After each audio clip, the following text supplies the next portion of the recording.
Lovely people, it is Wednesday, the 21st of September. Welcome to TDA, the day after, your favourite news platform and the home of popular culture as defined by the culture.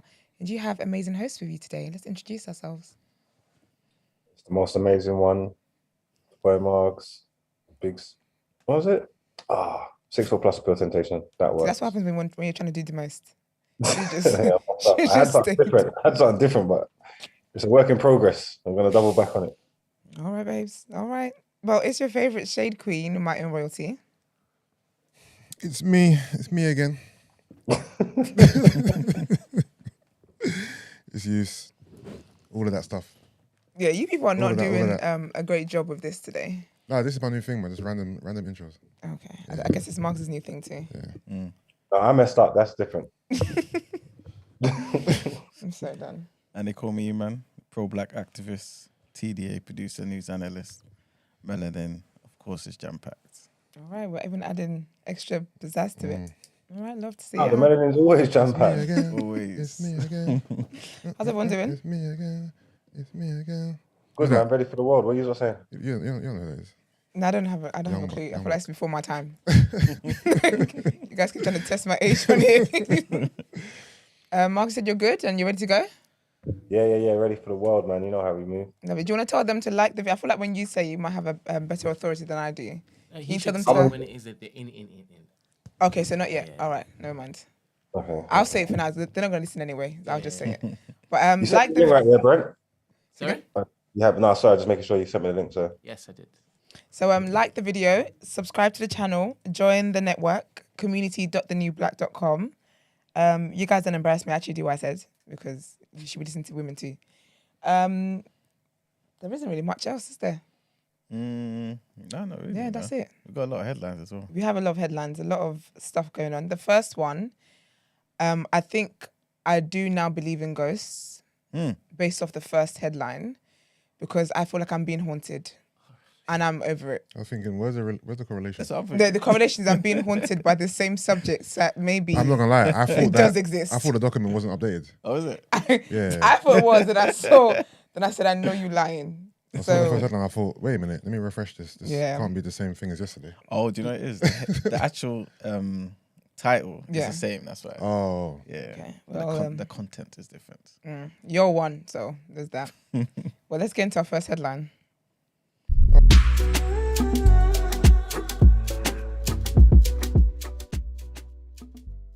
I said no. The small talk. No pre-talk. Nah, Just straight get into it. It's raw, you know. Let's get into it. No foreplay. Say nothing. Nah, mate, straight into the act. All right, so this first headline. This might be the last time we talk about this. I pray so. I am done. Okay? Right. I've never talked about a dead person more in my life. I'm done. But she's not an ordinary dead person. She's dead. Oh, of course. That's that. All right, so a peak audience of around 28 million viewers watched the Queen's funeral in the UK on Monday, making it one of the country's biggest ever TV events. More than 50 UK channels broadcast the event as the nation paused to pay a final farewell to Queen Elizabeth II. The overall audience peaked at 12:25 as her coffin was carried through the streets from Westminster Abbey. Around 20 million people watched on BBC One at that time, while ITV's audience numbers peaked at 5.3 million.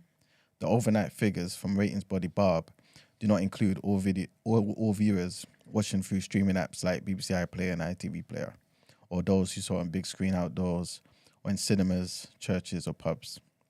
In comparison, Princess Diana's funeral in 1997 had more than 32 million UK viewers. A similar number was thought to have watched England's World Cup victory in 1966, although that occurred before the modern TV rating system began. Almost 27.7 million watched Boris Johnson's prime ministerial statement on the 10th of May 2020 when he set out a plan to ease the first COVID lockdown. And with London 2012 Olympic opening and closing ceremonies, that attracted 24.5 million viewers. So yeah, to be fair, I did think this was going to have more viewers than Diana's one, you know. Why? I didn't think so. I'm glad it didn't. Why? Because Diana's everyone's favourite. Yeah. She just... the Queen's just got a higher title. I'm glad Diana beat her with that. To be fair, remember, these figures don't factor in those who are watching via like BBC iPlayer and ITV Player and stuff, innit? So. Okay, that's an unfair advantage then. Because obviously back then in Diana's day, they didn't have that. Yeah, but like, remember it's either or, innit? Because I didn't watch it on actual TV. I wasn't going to leave my bed for that. So I watched it on BBC iPlayer, I think. Go on your phone? No, my laptop. Laptop. Okay. So there must be bare people who did that as well. Yeah. All right. And second headline, kind of linked to it, and we kind of touched on it yesterday. And this is about Holly Willoughby and Philip Schofield. So sources have claimed that Holly Willoughby will not quit this morning over the queue skipping row, as she and her co-star Philip Schofield battle escalating public backlash for apparently jumping a line to see the Queen lying in state at Palace of Westminster before her funeral yesterday. Sorry, what, they got caught jumping the queue? Allegedly. Yeah, allegedly. And they've signed a petition of 29,000 people. You're And not now a they jobless in want this to sack country. them. No, basically they're not trying to sack them, but people were thinking that they want to leave, innit? And this is because... No, it's because people signed a petition, you know. Do you know that? People signed a petition. What? For them to sack them? 29,000 signatures. That's ridiculous. What, to get rid of them? Yes. Because they jumped the queue? Yes. When I These tell you are people... crazy. Anyway, sorry, man, for interrupting you. Mad. So yeah, so the ITV presenters who are reportedly paid as much as £600,000, yeah, It's a good job. for hosting the popular daytime show from Mondays to Thursdays, doesn't include Fridays, so they do 4-day week, have faced growing fury over images of them appearing to skip the queue, which emerged last week when tens of thousands of mourners patiently waited for about 12 hours at a time to pay their respects to the Queen. Holly was reportedly in floods of tears as she and Philip both begged this morning bosses to defend them from the ensuing storm. And they were furious that ITV sat on their hands for several days before issuing a short statement defending them. Addressing the controversy on yesterday's episode of This Morning, Holly Willoughby and Mr. Schofield doubled down on their claim that they did not skip the queue and instead had entered Westminster Hall in their capacity as broadcasters so that they could display the solemn scenes to the viewers who were unable to file past the coffin themselves. First of all, Yeah, that makes sense. If they were working, then obviously Yeah. they had to skip the queue. Yeah, but I would kind of lie to you. Even if I wasn't working, sorry, but what is the benefits of my celebrity status if you can't get me queue jumps? That's like me going to Disneyland or Chessington or something, and you expect me to queue. But that's Yeah. And I'm on your TV Monday to Thursday. No, You're, that's that's dead. no, that's different. Wait there. I would expect. Go on. Listen, yeah. Philip Schofield, yeah, cheated on his wife, yeah, and was trying to sex up the young little intern boy, yeah, and everybody was fine. But now they want him to queue, leave the job. exactly. Priorities are messed up, man. they're mad. This is crazy. Holly is me. I'm not quitting. You must. I think one of the funniest things in this country is when people do stuff and people are like, "Oh, you should resign." Shut your mouth. I'm not resigning for nothing. Who's that guy that was grabbing up a girl's cheek in the middle of the parliament? Them rooms. I wouldn't resign for that. I'm not resigning for nothing. Even the guy that was caught when he went to his other house and they were like, "Oh, it was lockdown time, blah, blah, blah." Yeah. Sorry. Yeah. I'm not you can't. I've worked so hard to get here, and you think because your little feelings are hurt, I should resign. No, that's when it's Gotta the be on people. crack. When the pressure's coming from the top, all your colleagues are now. I'll be honest, I Oh. still will resign, you know. If I'm you think, yeah, if you still had a problem with me, but I'm coming here to live in my job, doing word on road, fine, I won't come to the after work drinks, but I'll be fine. Me and my nice handbags and my nice car, I'll make other friends. I'm not resigning. Quit because I queue jumped for the Queen. She may not have even been in there. If Brent sacks you, don't show up. Like you've been sacked. That's dead. Listen, yeah, I feel like you can sack me, but I haven't accepted the sacking. So, Brent, I will see you on Monday. What does that even mean?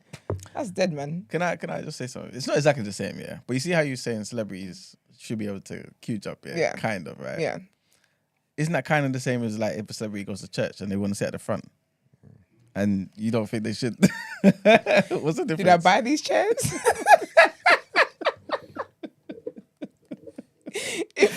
contributed to these chairs. No, I'm joking. I think in the House of the Lord is different. This is not the Lord, and despite what the Pope or whoever it was that was running this funeral said, this is not. This is silly. Come on. Sorry, your celebrity status has to get you some things. Okay. And if queuing up for 12 hours, what day was that? They had to get the show the next day. They wouldn't have had enough time. Then now I'm on the show all tired. And if I'm doing the nation a service, so do me a service and let me get there quickly. That is dead, man. No, but there's levels of celebrity in it. It's like, for example, I don't believe Bill Clinton should line up with everyone else because he's a certain level. And obviously he's within politics. If you're Holly Willoughby and Philip Schofield, get to the back of the queue, bro. Nah, they have a big. Do you know what their show is? Every single day of the week. Their show is big. Yeah, you but know? the Queen and that. This is not about celebrities. It's about status within this world, politics and monarchies and stuff. Like the the King of Saudi Arabia, he shouldn't have to queue up. He should just go straight in. You don't even go here. But I don't know. A local Holly and Philip. Jeremy Clarkson. Get in the queue, bro. This ain't that world. This ain't. I can't even lie to you. Even what's his name? That chef guy, Gordon Ramsay. Yeah. He shouldn't have queued either. Heck, was Jeremy he there? Kyle. I don't know, but I'm saying this. I just think if you're, sorry, but do you know, Jeremy Kyle. if I'm on like Wait, are you prime telling me Jeremy time- Kyle doesn't have to queue? No, why? No, Jeremy Kyle has to queue. That's dead. Nah, Sorry, Kyle listen is here. queue, man. If I am on prime time TV or prime time radio, Yeah. I'm not queuing for nothing because I do a service for this country. So the country will serve me back and I will be at the top of that queue. Jeremy Kyle. Yes. Do you know what tuned into his show? He provides entertainment for the nation, you know. Yeah, but All right, cool. You want me to queue up? All right, where do you draw the line? What about I'm gonna throw some names at you. Okay, go What on. about Mr. Jam? I don't know who that is. Okay. What about He's gonna have to get. I don't know who that is. Daniel, you're so stupid. Who is that? No, but she said that. Yeah, she said that thing at the Daily Show. Who is that? He's a radio host. Radio. On what? On what radio? On What Extra? All right. What about DJ Target? I can't lie to you. Target plays good tune. I think he should get a bump up in the queue. I don't think he should have not queue. No, But, but these are the people Get a who provide daily service to the yeah, nation. but what time is the show? Huh? Can you imagine? The breakfast hosts, what's his Robert Bruce and Shayna Marie. They do Capital Extra breakfast. I'm sorry, you're not queuing up because this queue times Wait, are so are you rude. telling me DJ Target should Robert go to Bruce the should queue? have queued. No, Robert Bruce is Listen. my guy, you know. Mark, do you I understand love that? Robert. Yeah, Like, when Robert's got to be queuing, man. If Robert queues, he's not making his shift in the morning. Do you understand what I'm saying? Is that the nation wakes up to my voice, and you think I should queue up? All right, should Mo the comedian queue? No. What's Mo queuing for? All them tour dates is so. Where do you draw the line? Like, I hate to give say me it, an but example. In my current state, I'd have to queue. Okay, I'm where I draw wait, the line. Yeah, this is a good question from the community. Should ZZ Mills? Zizi, get to the back. Matter of fact, Zizi, go home. First of all, I'll be shy for Zizi. She's there anyway. And the fact that she's there, she definitely has to queue. Because why are you here, sis? Yeah. So I'm sorry, but if I'm on like prime TV, as in like my show is so good, I've run for seasons and I'm drawing good numbers in. Millions of people are tuning into me weekly. I'm not queuing up for nothing. That is so dead. If my job can't get me perks, then I don't know what I'm doing this job for. But do you feel like it's even their fault? Because certain celebrities, the people who are kind of in charge, like they'll come and find a celebrity and be like, look, follow me. Yeah. Exactly. You know what I'm saying? So is it their fault if they're like, exactly. No, if I'm being escorted to the front, then I'm coming with you. I'm walking shoulders high, chest high. You should have been with me. Yes. Because imagine like them saying, oh, you can come through Esther. And I'm like, oh no, it's all right.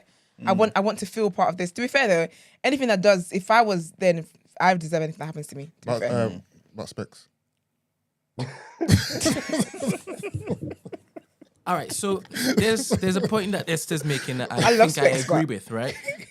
Because like high class celebrities, they can't queue because if they're in and amongst the normal people, that's pandemonium. Pandemonium, right? Beyonce, Jay-Z, they're not queuing. Michael Jackson, he's not queuing.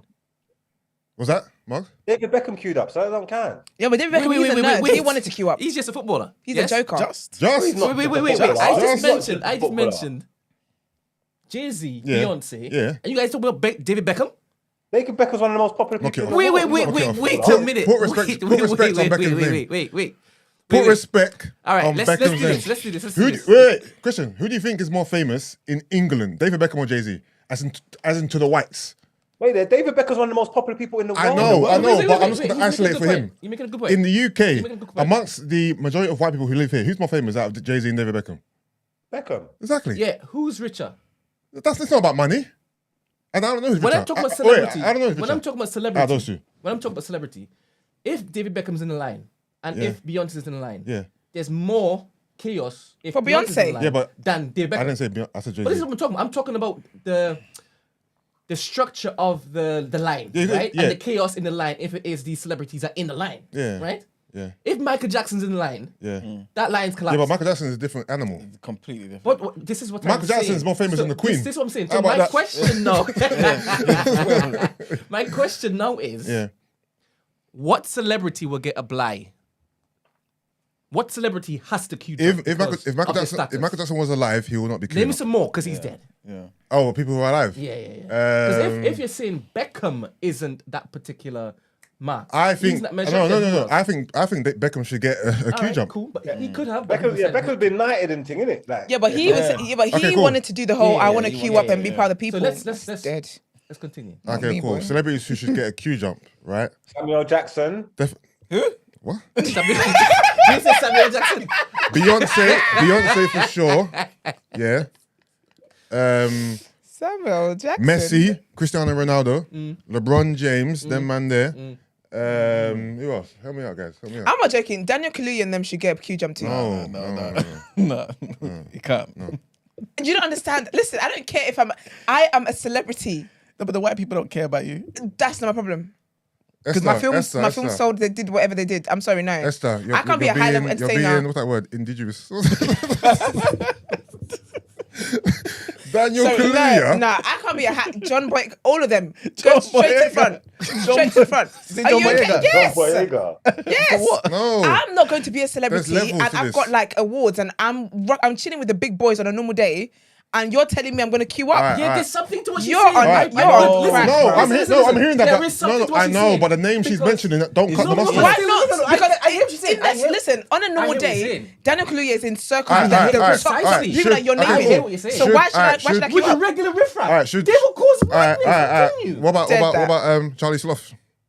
I think he should go a queue jump too. He's done a Anyone lot. can get No, no, queue no, jump. no, no. Anyone. No, I think there's levels of key jumping. We wouldn't I get a think queue there's jump. Levels of key That's jumping. what I'm saying. got like a No, not me. Tim She Weston said should get Tim a Weston. No, I'm saying He should get jumped. No, Tim he should Weston get jumped. should get jumped. Yeah, you should get jumped. Yeah. He should So if get you got rushed. OB or MBE, yeah, should you be able to jump? Sorry? If you got like that one of them OBs or Yeah, MBs, I think so. Yeah, because the Queen I gave it think- to you, didn't she? I think so. Have you got OB, MB? so that means Wiley should get queued. Why up. should have got a queue jump? Take it back. Wiley should too.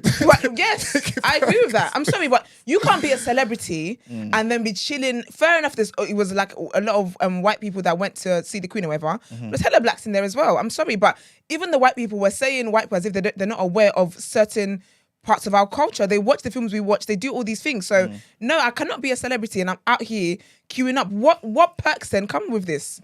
That is dead, mate. Yeah, I'm not even talking about the pussy. Wait. That is You a- think that's the only perk? Right. It's one of them. What, queue jump? Yes. Is the Queen's line?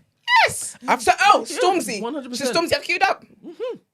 Yeah, you should screw up. He should Yes, queue up. reg- You have no respect Yeah, in this yeah, room. they should I'm mix done. regular people. Screw up. Stormzy should queue up. Should queue up. Wait, Storms that they shut should Thorpe Marks Park queue for. up? Marks. Of course. Marks is never queuing up. I should not be queuing. What? Get to the back of the line, man. Back of the line. You, Joe Grind, them man, get to the back.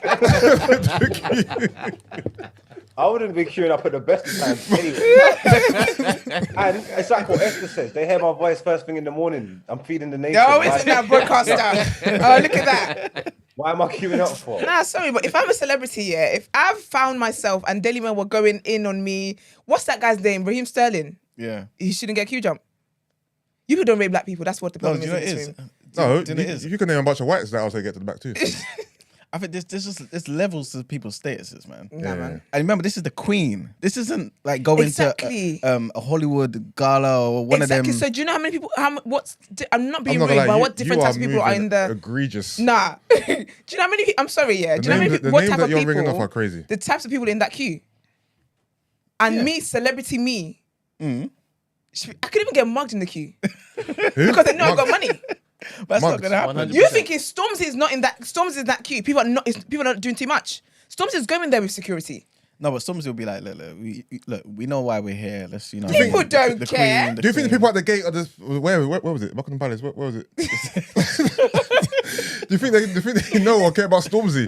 Yes. No, they don't. Are you forget? So what was it? Is it No, they Glastonbury? don't. Is it Glastonbury that They don't care Stormzy about did? Stormzy. Yeah, Glastonbury. Did you see the crowd in Glastonbury? Were they black? That's Were they Joe black? Public. I'm talking about the Yes. people who are manning the gates. Them people, the security team. They Do definitely care? would know Stormzy, man. No, I'm saying no. You don't think care. they do care because again, care. these are celebrities. These are people that have got higher This is statuses the Queen. than them. This is different It doesn't levels. matter who it is. Listen, these are people that have got higher statuses than the people in those uniforms. Okay, that guy on TikTok, the guy who doesn't speak, the one who goes. Yeah. You buy his way to the front if you wanted to. For you, Yes. you get good job, innit? Yes, entertain the nation at a time when we're all low and So out. for you, what about KSI? KS, I will have to queue a little bit. There's certain celebrities that go. Okay, listen, wait. Break down your criteria. That's what I'm saying. Okay, wait. So there's certain celebrities that go straight to the front. Straight to the front. They live. And then there's certain celebrities who will Sorry. what? Oh yeah, there's certain celebrities that will get to like another place where it's like you're next after the people that go straight to the front.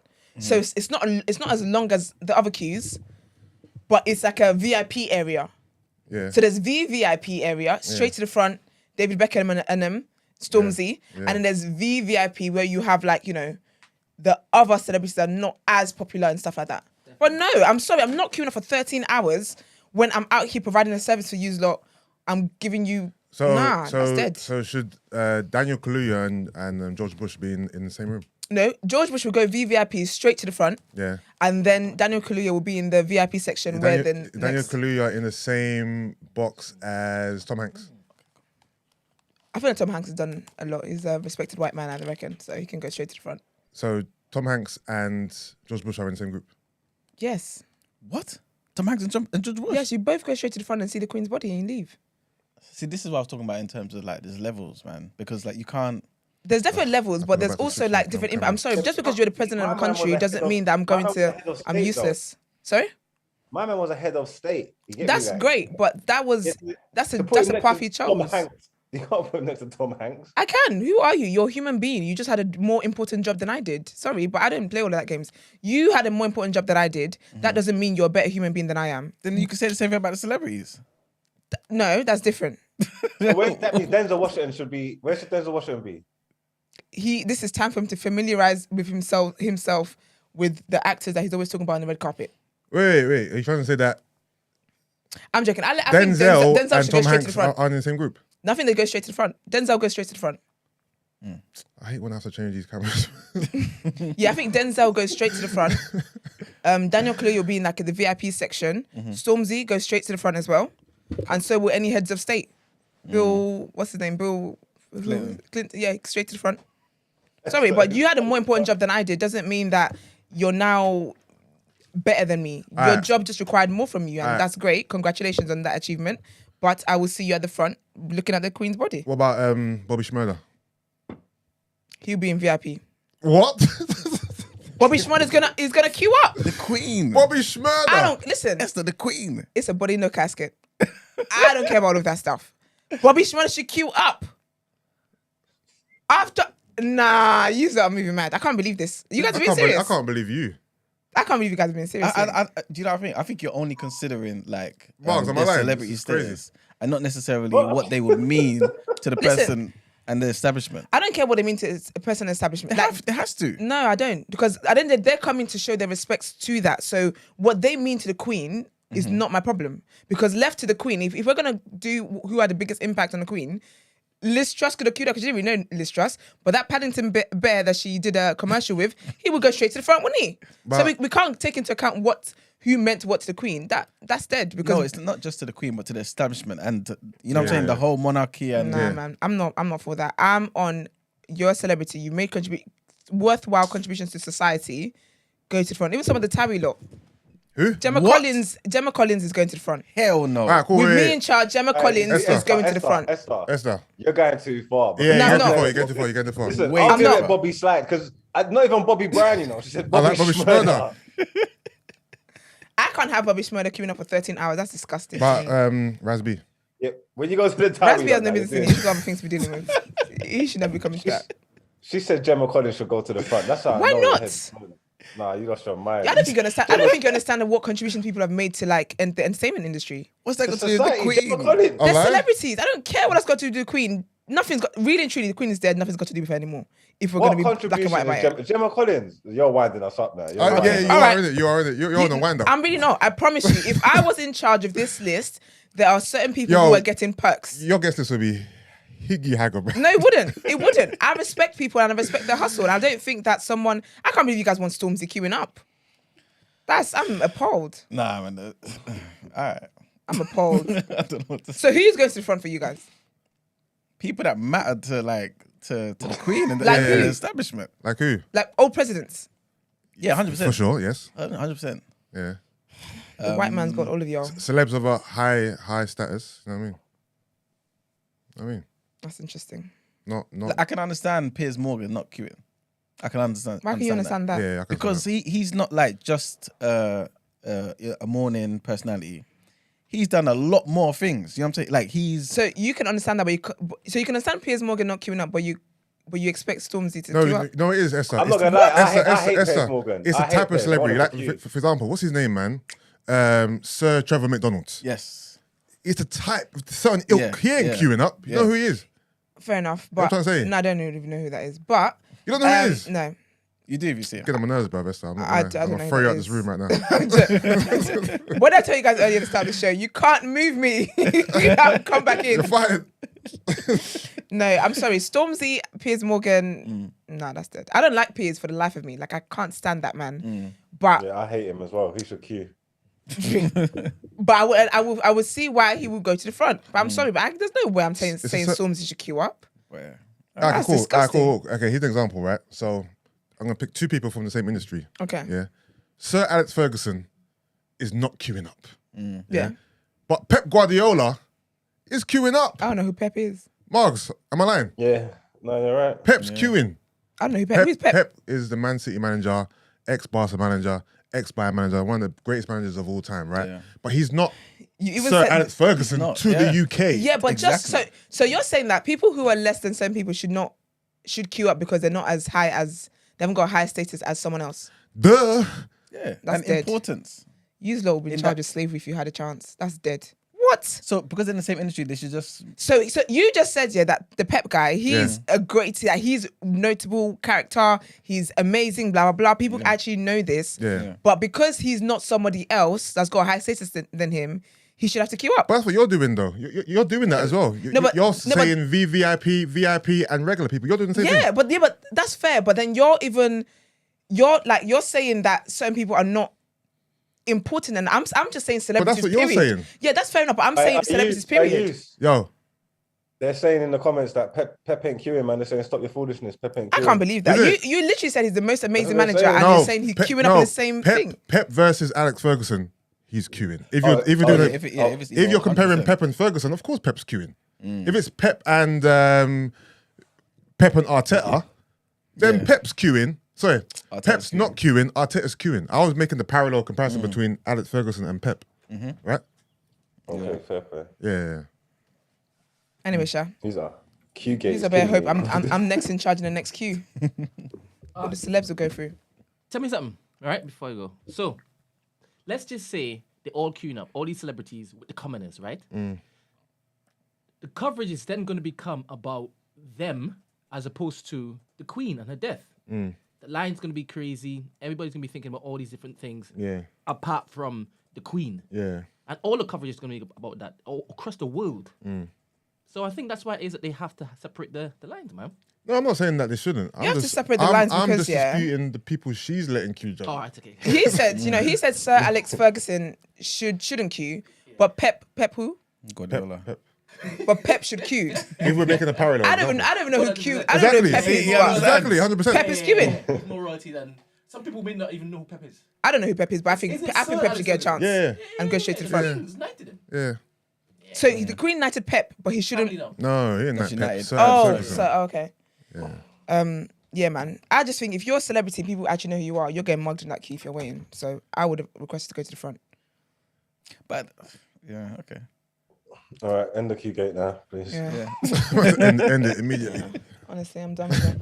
All All right, let's get into what you saying topic of the day. The moral of the story is when Esther's rich, she's gonna be obnoxious. No, I'm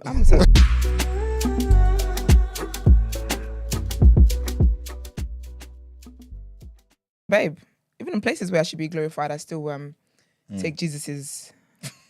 I walk in the spirit of humility like Jesus would. There you go. Don't test me though. All right. So today's topic of the She, day. 1 second. She said there, even in places where I should be celebrated, I walk with the humility of Jesus. Absolutely, that's what Jesus wants me to do. That is a caption right Listen. there. So today's topic of the day: does everyone deserve love? Right. So, what are you not willing to compromise on? So we're gonna make it a bit more difficult, yeah. So say you're with someone for like 5 years or something, yeah. Is there certain things that basically, if they basically told you about after this 5-10 year mark, you'll be like, nah, I'm out of this relationship. So, for example, someone's desire to have children, yeah. They're like, look, I don't want to have kids no more. I know we said it in the beginning, but I don't want to have no kids no more. Yeah. Also, for example, you met them as a Muslim, for example, or a Christian, yeah. But now all of a sudden, maybe not all of a sudden, but certain things have occurred in life, and now they're now atheists, for example, or they want to go to That can't run. That don't make sense. That means the relationship's over. Okay, You can't be a Christian, no, because if you're a devout Christian or Muslim or whatever, and then through the relationship you said, you know what, I'm gone atheist here. Whatever you've gone through would have had to affect our relationship too. That must be down bad. How can you just go atheist? That don't make no sense. It might have just been them kind of just maybe reading books, bumping heads with certain people. Let's just say it's not necessarily being an atheist. For example, maybe converted to another religion then. That's all right. Okay, cool. That's all right, because you have to respect people's religions, and I swear a lot of them religions come with the same like they got that similar like bases and that, and I swear you're allowed to date cross religions secretly, apart from Hindu actually, you know, because they got their different gods in it. Okay. So I don't know. Was that Mark's fact or? probably Mark's factor. So what about? You know what? Should we just mention those two for now, and then I'll add in some more afterwards? So yeah, so someone's desire, ability to have kids, that's changed. Yeah. Would that make you say, you know what, this relationship's done? Yes. If my desire is to have kids, and that's something that's a strong desire of mine, and they say they don't want to, then yeah, I have to seriously consider the future of this relationship, for sure. Well, especially if you went into the relationship with the intentions and the plans to have kids. Yeah, of course. And then they changed on you. That's a game changer, isn't it? Yeah, that's just massive. That's not our relationship. That's my life. But that's our future that you've changed now. You know what I'm trying to say? So that wouldn't be able to work. What about if? But then, what if you got into a relationship and then you both said you don't want kids, but then one of them changed halfway and said, "I do want kids." Then is that a deal breaker as well? Or what I think that's the same, isn't it? Yeah, same That's the same thing. It's reverse. Yeah. Well, you just leave them because they want kids now. Yeah, because if I really don't want kids and I can't compromise on that, and you really want children now, we can't go forward with this. There's no compromise to this. That doesn't rob someone else. That doesn't rob one of us of what we want. Yeah, he's right. Yeah. Kevin's right, man. Gad for breed, man. That's not fair. You get me? What Kevin? Kevin in the comments. Oh, Kevin in the comments in the chat. Oh, Kevin Samuels. Don't do that. That's. What about if it was someone's ability? So not necessarily a choice. Yeah, their ability to have kids. I think that's different. That's different. Yeah, because I think I would assume anyway that you would have more compassion if your partner wasn't able to have children. it could be the man or the woman. Do you get what I mean? And I think with that, there's other things around it. You can adopt. You can do like there's other options you can look at as opposed to I didn't want kids, now I want kids. That's very different. There's adoption and stuff like that, innit? Yeah. If your partner loses the ability to have children, then surely you support them through that, innit? No? Yeah, some people do, some people can't. Because they really want children. Exactly. If it means that much, it's your own seed. Yeah. You know what I'm saying? I mean, that's fair, but I think with that, like, at least there's an option for that. If I don't want children, he now wants children, we can't rent a kid. Do you get what I mean? So there's no other way around this other than I gotta walk. So if you know, God forbid that happened now, and it was a situation where, like, as a compromise, what's that procedure where basically you can use the guy's sperm and another woman, someone else's like a egg, surrogate. like a surrogate, Yeah. surrogacy thing. What about that? Is that if she can't have children or what? Yeah. Yeah, that's one of the options you guys have. Because sometimes as well, it's to do with the men's sperm. So then the woman can donate an egg and then get a sperm from someone you trust or something. So and then have a baby that way. I don't like putting it on. Like, I don't. Yeah, but God forbid now. Yeah, say you're in a situation. God forbid times a trillion. It's alright. Yeah. God won't bid anything that's not meant to bid. Thank you. Don't worry about it. Yeah, but I just don't like saying those things, making it real and that. But yeah, and your husband or whatever can't, you know, have kids or whatever. Yeah. Would you be willing to take somebody else's sperm to then? To do. I mean, if it's that important to us. You know me, I like an easy life. If we can do this, let's go on holiday. But I think if it's something that's really important, then fair enough. But really, we could adopt as well. It doesn't have to be that sperm route. Okay. Because really, because if you wanted the child to people kind want of be, their own kids though. yeah, but you can't. But you can't have your own kid. But you're You can having want. You can. No, but It's just someone else's sperm. Yeah, but it's not his. If It's his you're kid, but- saying people want their own kids, in my mind, I'm thinking that people want their own seed, right? Like they want the child to come from their sperm and their egg. Yeah. If your sperm is unable to do that, you can't say you want your child. It's not possible. Yeah, from that angle. But I mean, remember, you're in a relationship. Would that make you say, you know what, I'm gonna leave the relationship? But since you're saying you wouldn't leave the relationship, would you be willing to then, like, because let's just say you're fully on having your own child, right? Then have your egg, so it's yours, but some next guy's sperm. I don't mind that. I'm for whatever helps my relationship. As long as he's happy. Yeah, as long as they're both happy. Yeah. Of course, yeah. Would you have sex with a guy, or would it just be like the? No, you don't No, have sex. you With, don't have no, you don't have sex You're with guys. sick. That's not the procedure. You see what he's doing. I hope you put the camera on yourself. Yeah, you don't have sex. Like, No, you so don't. would you I'm do that, asking E-man? Would you? no. Why would I? Hey, It's not an E-man. option. Yo. So if your Sorry, go on. sperm wasn't working, God forbid. God forbid, Is he going to say that? Touch I what he repeat would. that. But would you?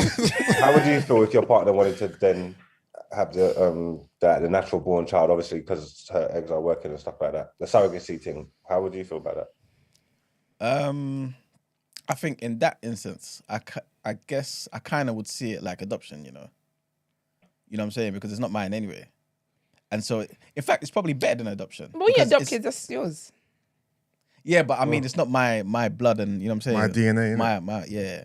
You know what I'm saying? But if it's her egg, then it's hers. You know what I'm saying? So at least that's the connection there. Half. So could Yeah. you take this? Could you take the sperm from like a family member, like a brother or something? Yeah, I was thinking that. It's Ooh, got see, part I of never you. thought about that. Yeah. It's got part of you. They can donate their sperm. Yeah. So then the DNA, obviously, there's no sex, nothing going on. It's just, but it's your family's DNA running through it. Then what's that saying? Have you guys ever watched Modern Family? No. Is it a comedy? Yeah. So they've got there's Kind two. of, but I didn't see the episode. So there was an episode with Cam and Mitchie. They were a gay couple. Yeah. And they wanted to have kids. So what they were going to do, so that the kid can be both of them, Cam was going to donate his sperm, and then they were going to use his sister Claire's egg. So that way the kid is kind of both of them. So that would be a good. I mean, they didn't do it in the end because they were like, it's weird because then the child could call him Aunt Mummy. And this is what I was thinking. Like it's like the child's real dad. I know, you know, real, yeah. But, you know, it's like... Yeah, but would you rather a stranger, though? A stranger who had to it's sell weird, his I know, sperm I for know. $10 just so he could have pizza. Sorry, it's a real housewife read. It's Do you know so funny. It just seems a bit weird, though. It seems... it makes more sense, right? If it's someone from your own, you know what I'm saying? Yeah. But it just seems weird. Yeah.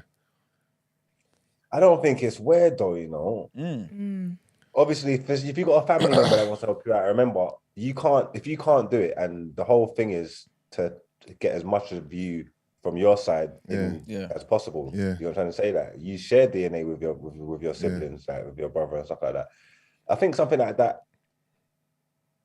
I think that might be a good compromise. Oh, actually, obviously, people's relationships with their siblings ain't always that good, in it. So I don't know if the man's gonna be preeing his brother, and then there's resentment and stuff like that. That's I don't know. what I'm saying. Yeah. someone said actually in the comments, she said, coming from someone who works in fertility, even with sperm issues, you can still use it. It would just be more advanced. She said, other than that, So you if can your still. sperm's mashed up, you can still use it. Yeah, so you can still do like 50-50.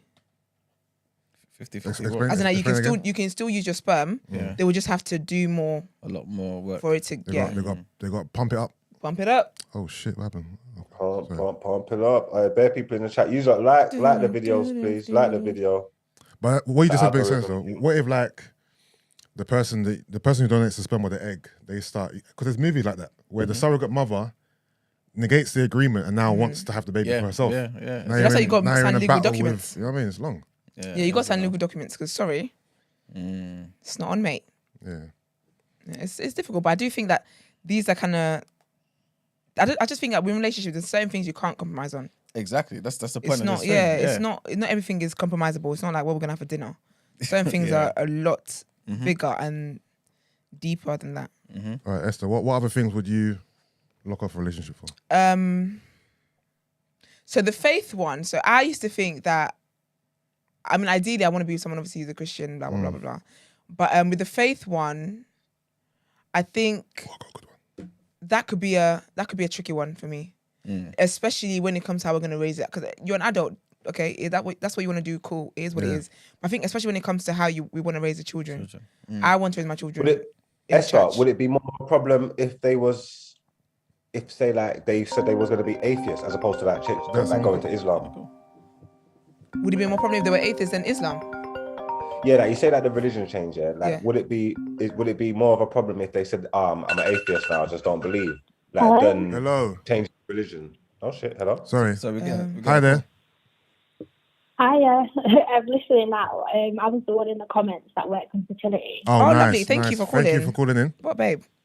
No, it's fine. I literally just wanted to say, like a guy has issues with his sperm, you would use something called ICSI, which is basically where you inject the sperm directly into the egg.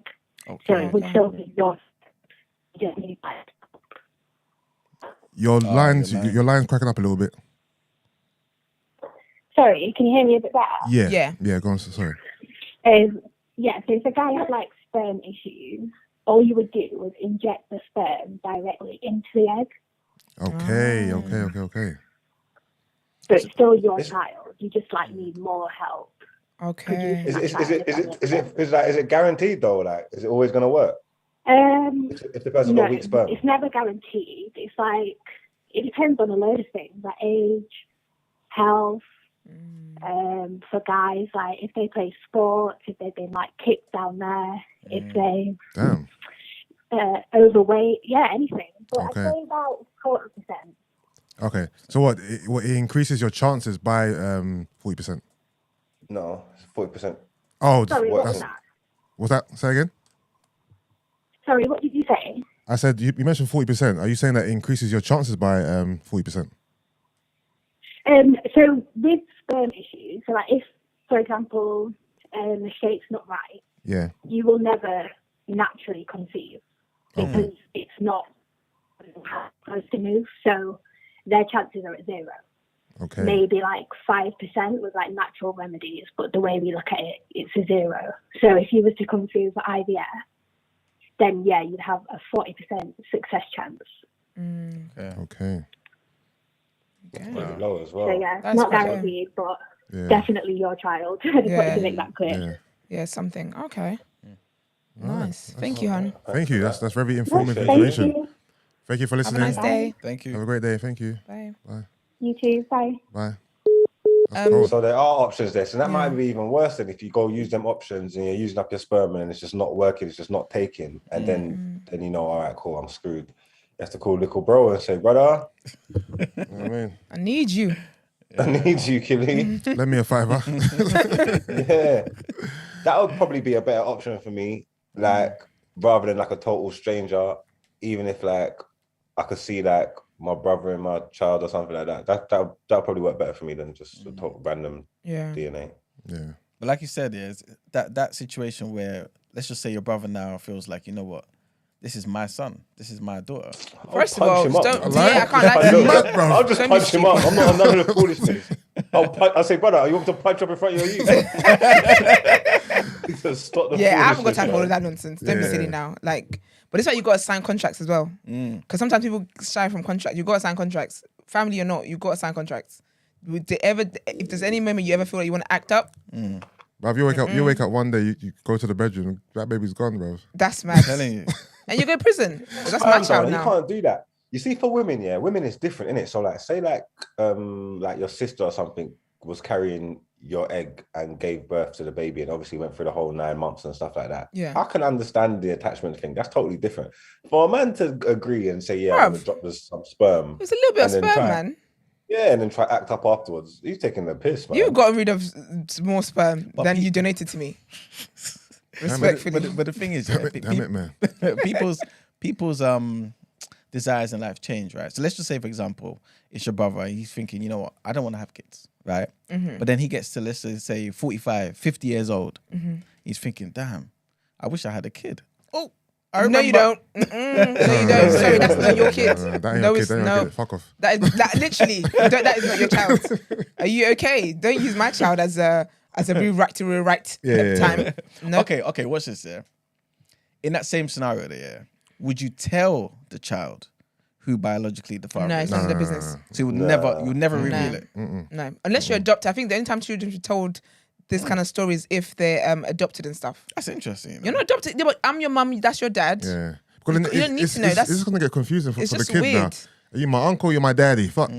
Uncle Daddy. Uncle daddy. Nah. But remember, the kid won't remain a kid forever. The kid will become 20, Doesn't 30 years Yeah. old. Bruv, Yeah. you can be 50 and I'm still not going to tell you And anything. the It's lie- none of your business. We Yeah, live no, you forever. know what? Exactly. No, you know what? He's right. You got to understand where he's coming from. I think at some point maybe you have to tell them. So if People have to know their existence in that, man. so Like, if it was like a random sperm, would you tell the child as well? Exactly. I think so. Would you? yeah, Yeah. yeah. The kids have got think enough that to deal makes- with in this world, bruv. I'm not adding to that. Man say, I ain't your daddy. Exactly. And it's just weird now. Like, and even with kids, you got to. It's very sensitive, those things, man. You can't just. Because to what end? Just Unless there's like a medical issue where I can't donate my kidney to you, I don't know, or blood or something. So you prefer That's that different. a medical issue comes up and then they find out? No, That but after 30 years, you're not my dad biologically, he's my uncle? No, I just think it's different. Yeah, To you're gonna me, to feel you having a betrayed, lovely, though. to you having Wait a there, lovely so one nice second. day, and I say to you, oh, by the way, that uncle over there, he's also your dad. No, and technically you're not the dad. No. You donated your sperm. Donating your sperm and your sperm making up part of a child doesn't make you your father. Yeah, facts. Yeah, but it makes you a biological father. Yeah, biologically. If you, Biologically, but that don't had- get people nowhere. if you had an illness or some kind of thing, and they're telling you that your father is the only one that can help you to donate it, and then you go to your dad, and then he says, actually, by the way, I'm not your dad, it's uncle. In that moment there, you feel betrayed. It's like, what? You did. It's only now you're telling me this, and then it's like, if this never happened, you would never have told me. I can't even trust you, and you're not even my dad as well. That's gonna mash up our whole relationship. Yeah. No, Like, but you are my dad. You're just not my biological father.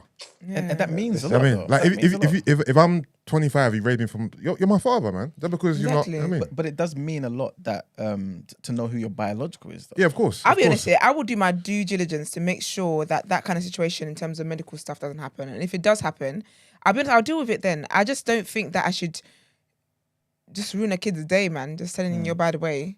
Because you know what? It's like me having to tell my child because we did IVF or whatever. This is the procedure to how you got here. I just don't think it's necessary. Yeah, but IVF is different. That's still you, mum and dad, your own stuff, I don't know, man. situation. I you don't what know. mean? I don't think I'll tell my child. I can't lie to you. Because I think even if it's my sibling, like chances are in terms of like medical history or whatever, we're similar. So it should be calm. If it's like a stranger I can understand that. I don't know. I just think it makes things weird, man. Okay, well, I'll give you one more scenario. We were speaking about this last week, sickle cell. Yeah. So now, obviously, you and your sibling, same DNA, well, very similar, but one of you may have the trait, one of you may not, right? So in the situation where this child is thinking, oh, my mum and dad ain't got no trait, I definitely ain't got nothing. Yeah. But then they have it because uncle so-and-so's got it. Yeah. What happens then? First of all, why are you in your uncle's medical records? And But No, but they don't know. They no. don't know until they had their child, and all of a sudden their child's got sickle cell. Also, no, but that again, sorry, Yeah, go on. that again, if there's certain medical things that need to be addressed, then that is justification for telling the child. If there's nothing to address, I'm not gonna just be talking just because I've got something to say. So are you saying to me that you would have in the back of your mind that thing where I need to make sure I like my child knows the person they're getting with doesn't have this particular trait and things of that nature? No, if my sibling has sickle cell trait, and as a result, my child has a sickle cell trait as well, there will be an age where I do tell my child that before it even gets to a point of them getting with somebody who might have the trait too. That conversation would definitely happen because again, it's beyond me. I could die tomorrow and I don't want my child in a pickle. That conversation needs to be had. But if in terms of family medical history, everything is good, everything's clear, there's no actual reason why this child needs to know how they were conceived, I'm not going to just free up the information. Also, obviously screen your sperm donor properly and make sure that he doesn't have sickle cell trait. Yeah. No? Yeah. I'm sure even when you go to Sperm banks. you screen the donor. Okay. So you can, I'm sure they want donors who have a clean medical history, not people who have all types of ailments. You know what I mean? But I guess if you're your sibling, you may not screen as much. Maybe, I don't know. I'm still screening. No, of course I'm screening. No, you still It don't screen. matter. And what if it's only this is your only male sibling? And he has trait. Yeah. Then I'm not using him. Okay. Cool. Yeah. Okay. Interesting. Anyway, you go digging into your siblings' medical history. Now you find out your dad is lot's dad is never your sibling's dad. Does anyone here have any suspicion that they might not be, you know what I mean, your father, your mother might not be yours? No. No, Yusuf. Everybody here And is this is not the everybody here is platform set, to yeah? address it either. I'm just taking care of my people, innit? Nah, we're straight. No, you straight? Everyone straight? Mum and dad straight? Straight. I think it'd be interesting though Say that. if I found out that my parents were my parents. That'd be jokes. You found that they weren't. If you had to Yeah. pick a parent who might not be, like, which one would you pick? Not would you that you want, but based on just knowing them, No, but- maybe it's you who isn't my dad. No, but I take it have one parent already, so it would have to be the sperm donor. Okay. Yeah. Okay. But I hope imagine my sperm donor is actually someone who's proper rich, didn't know I existed, and then I tell him now, and then now I'm jumping queues, bitch, because I'm rich. You in this queue jumping shit, bro.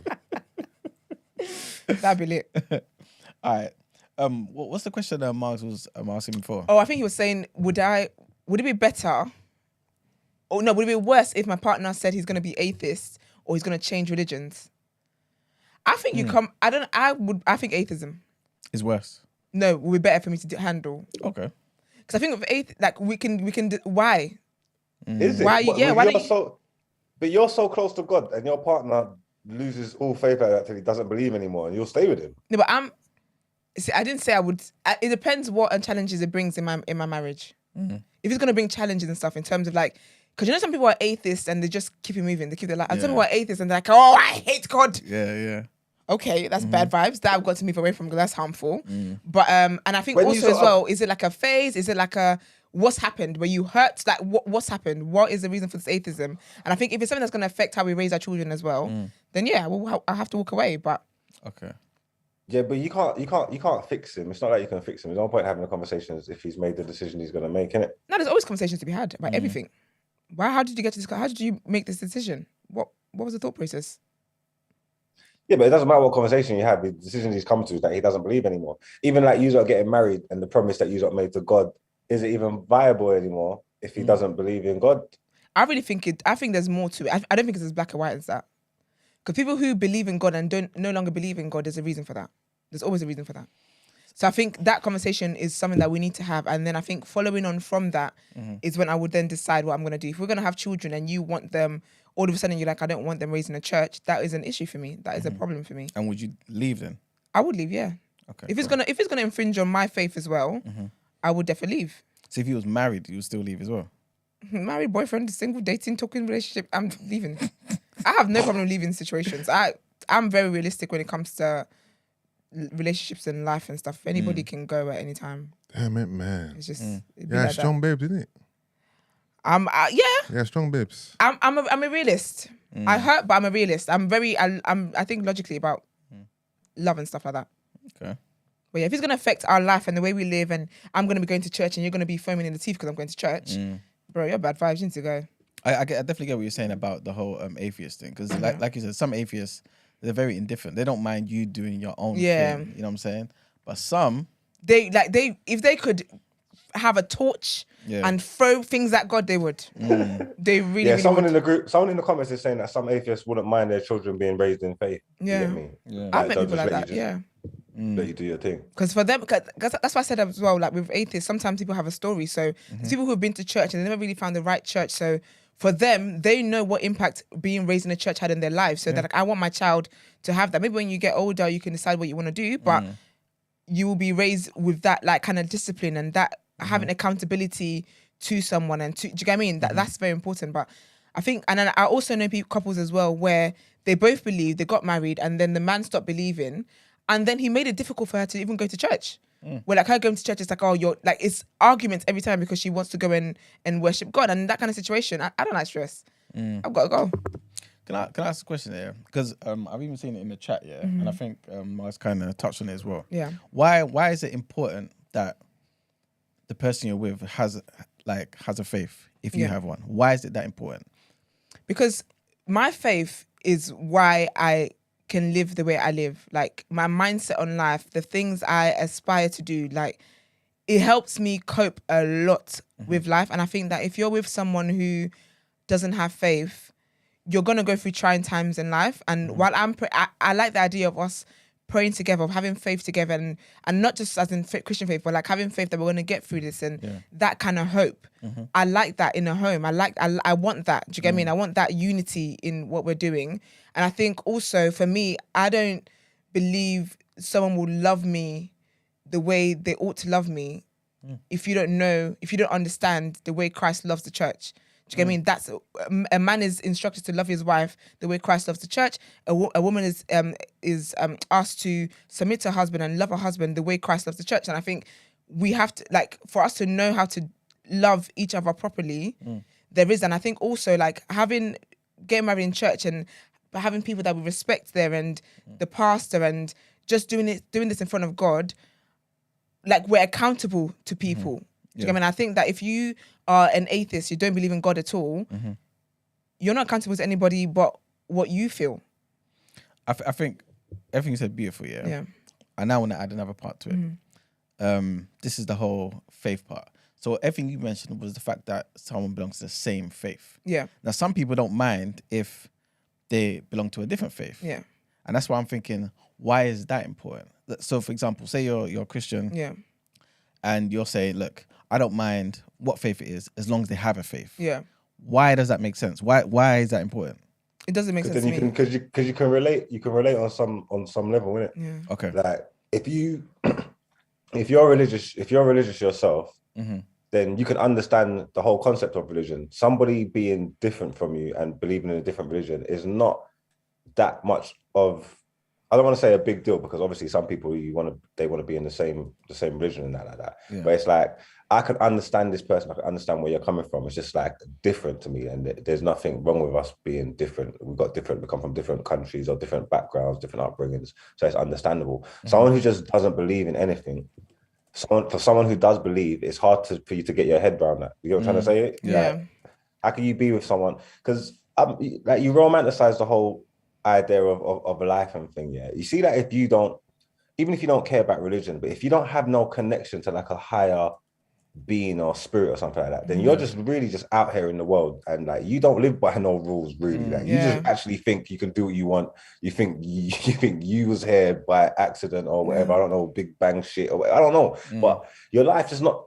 Your mindset and my mindset is not really going to work together. Yeah. You know what I'm trying to say? Like it's too different for me. Like because you're just doing things on a whim, like and like luck and all that. And it's just I just don't think they align. Yeah. So I think that's why it's important to have someone who believes in faith, or who has some type of faith, Because if you follow your religion the way you're supposed to, you're going to be a good person, and those kind of things matter. Do you know what I'm trying to say? So I'm Christian. If someone's Muslim and they believe in Islam, and I think if you follow it how it's supposed to be done, and you live your life as a good Muslim, you're essentially going to be a good person. So that's cool, isn't it? You know what I'm trying to say? Yeah. Do you know what's funny? There's some kind of rules and guidelines there. Even the things that everything Marx has said is why for me is important.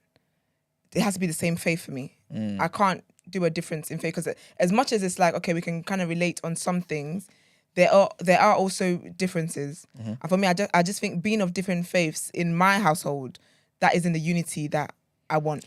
And this is the thing. I think everything Mark said was fantastic, right? Yeah. Because I think sometimes we don't see it from the angle as well, innit? Yeah. That just having a faith in a higher power can keep you aligned in some way, and also just allow the both of you to relate on a certain level. But like you're also saying, Mark, if you're a good Muslim or a good Christian, that now requires more of you.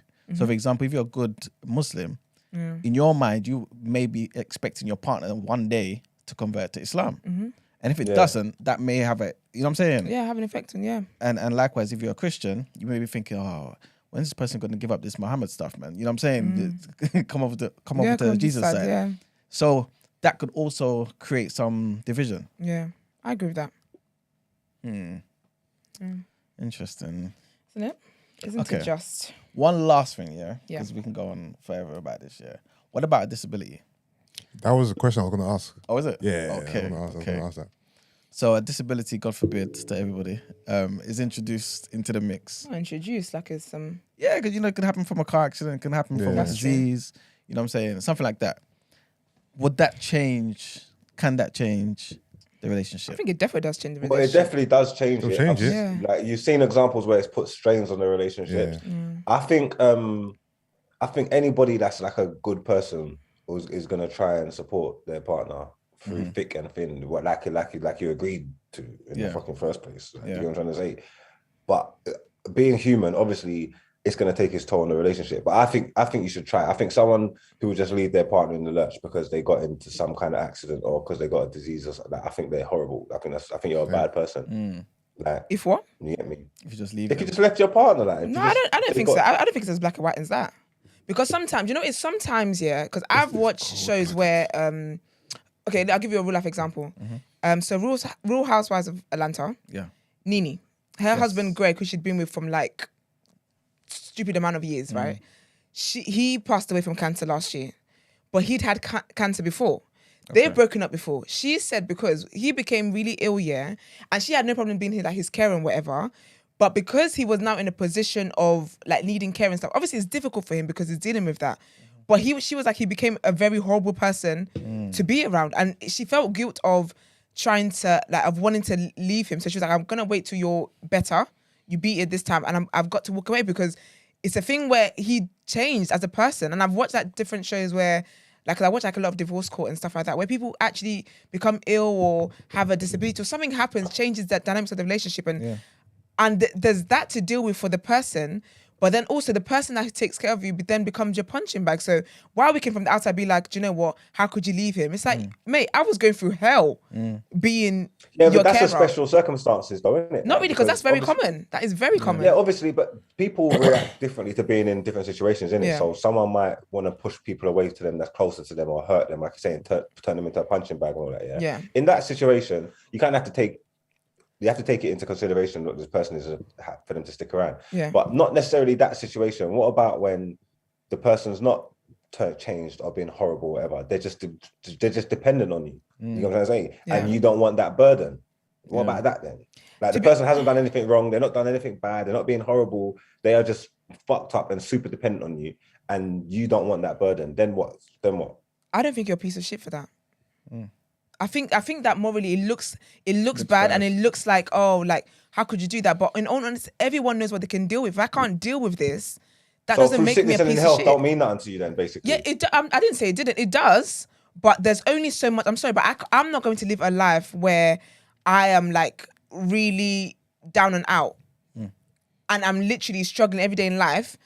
But because I'm trying to be there for somebody, Well, that wasn't what you signed up for. That wasn't the intentions. It's how the relationship's gone. You're supposed to support and that's fair. And that's what I'm saying. It's fair. That's fair enough. But I just think that not everybody is able to handle everything, and I don't think that makes you a piece of shit. But then, kind of like what Mark is kind of alluding to, Yeah.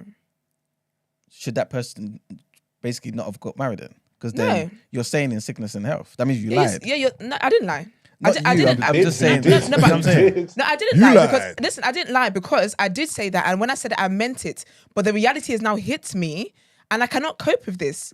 How is that me lying? You can sign a job contract and say, do you know what, I'm going to do this, I'm going to do that, blah blah.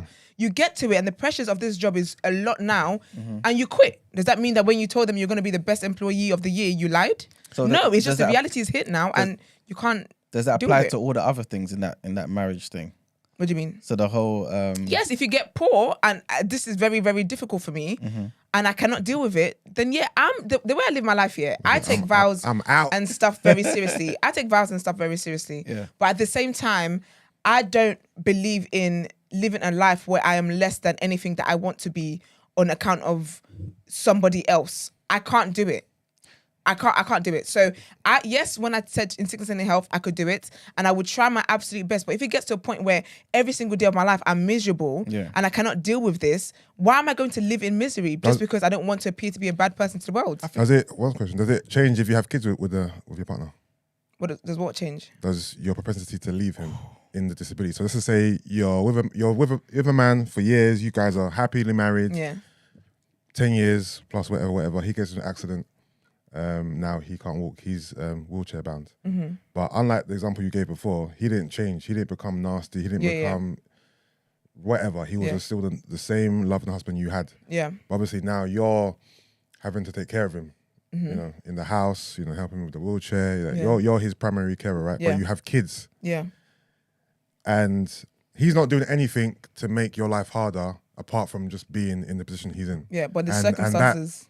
The circumstances he's in has made your life harder now. Yeah. Right? I'm assuming that if you had no kids, it might make it easier for you to leave him. If you did have kids with him, would it make it harder? When it comes to children, I think I'll always do the best thing that will help my children to grow. Yeah. But I don't believe in living my life in a position because I've got children. I think that if I have to step away from my marriage or whatever, and I have kids, I will make sure my kids are healthy, and I will make sure I create a safe environment for them where they can continue to grow and develop. Yeah. For me, I always say that, and I've always said this for years, and I really believe that even when I get married and stuff, it's going to be the same anthem I'm singing. Yeah. Kids is not the reason why I'm going to deal with anything that I cannot deal with myself. Yeah. Do you get what I mean? I would just make the necessary arrangements to make sure that everyone is like, I think if I can, like, obviously say my husband, was in that kind of position, if we could afford a carer and stuff, that's fine. But if I'm the primary carer of this, and then now I'm the main, I'm the breadwinner, and I've got kids as well. Yeah. The thing is, you're spitting. Whoever you're married is walking on thin ice, No, it's not. No, hear me out. Potentially. The thing is, everything else is saying. So don't ruin my market. Stop this. Everything you're saying is fine, and I understand it because from a human level. I think when we have this conversation, people act like, "No, I'll never leave him." But you're talking about the actual raw reality of it, and I respect that, right? If it was reversed, and you were in a wheelchair, would you expect him to stay? And if he did leave, would you resent him? Do you know? I'll be honest with you. No, I don't expect from people what I wouldn't. For myself, do you get what I mean? So yes, maybe if he leaves me, I will be hurt because emotions is a breakup. I will be hurt, yes, but again, because I live by the principle of, like, technically, we have two lives. We meet Jesus and blah blah blah. But I have this life on earth here. Yeah. I don't think for any reason your life should not be. You shouldn't see your life. Your life shouldn't be whatever it is that you want it to be worth, and how you want it to go. So as much as I will understand that it will hurt because it's a breakup, yes, and I'll be like, I'm in this position, blah blah, fair. But at the same time, I would honestly come to a point where I understand why it is that he had to leave. But this is how I think. I think logically, I think realistically. This is like, in the moment, like when I've been through stuff, in the moment, my human emotions will come out. Yeah. But this is why I always say that I don't react to things when they happen to me. I always sit on things. And then that's when the reality and the common sense starts to speak to me. And you know what? I get it. I understand it. Is yours about the same thing? Yeah. Okay. You I'm gonna say, does anyone in the room feel like what Esther's saying, that the premise is like, does it mean there's a lack of love there? I definitely don't think it's a lack of love. Okay. I think it's maybe so. There's more of a love for yourself. You know what I'm saying? Yeah. And I think in marriage and in partnerships or contracts or whatever, you have to consider the other person. Otherwise, why are you in this contract with that person? Yeah. And so 2 things, when you're saying you would leave, for example, and take your kids and things of that nature. Yeah, because you can't take care of the kids in a wheelchair. Yeah, Can't take care of himself. Why is he gonna take care of the exactly. kids? Are you, when you do that, because obviously essentially It's true. Let's not say like it's a bad thing. I'm doing him a favor here. essentially Favor? I'm doing you a favor. It's your husband, mate. It's a favor though, because some people can leave you and the kids and be like, I want to Listen, be free. I'm not saying it's a lack of love, but I am actually surprised by your stance, Are you? At this point, no, this is Esther. Esther is... No, with how faithful she is, I ain't surprised at all. Like, I'm surprised at her stance there. I actually am, especially if it was a marriage and that you've gone into, like, your vows wasn't even genuine. Of course, my vows were there. But you guys are not. They listen, wasn't though, I'm because not you have saying. limitations No. on them. I'm like, not saying. Your love comes with terms Listen, and there's conditions. no limitations until I'm in a situation that I cannot no longer go ahead with. Like, I'm not saying my husband has an accident and automatically I'm out. Yeah. This is me exhausting every single option. This is me pushing. Like, this is me like praying to God for strength. This is me. I've exhausted every single thing that I can possibly do. I've tried as much and as long as I possibly can. This is not like me trying for a month. This is not even me trying for a year or even 3 years. This is me trying to the very end. To literally my very end. I'm sorry, just because I've got faith doesn't mean, I don't know, I do put myself first. I do. And I'm not going to apologize for that. I'm not sorry for that. And I think more people should put themselves first, because a lot of people, I just can't live a life where I'm in bondage because of societal views, how they see you. Views. I could give 2 shits how anyone sees me. And Esther, I really could. Not to cut you, this is what essentially, Yeah. This is what I was basically going to say, when you're considering yourself and the kids, right? Yeah. Are you also aware of the fact that you're now leaving him alone? Yeah. Okay, cool. And number 2, but I wouldn't leave him alone like you've got nothing. Again, this is me sitting down. No, I know. Like, you may have certain things in place. Putting strategies in place where he can get the help that he needs, and I will also get the help that I need. Do you know what kind of...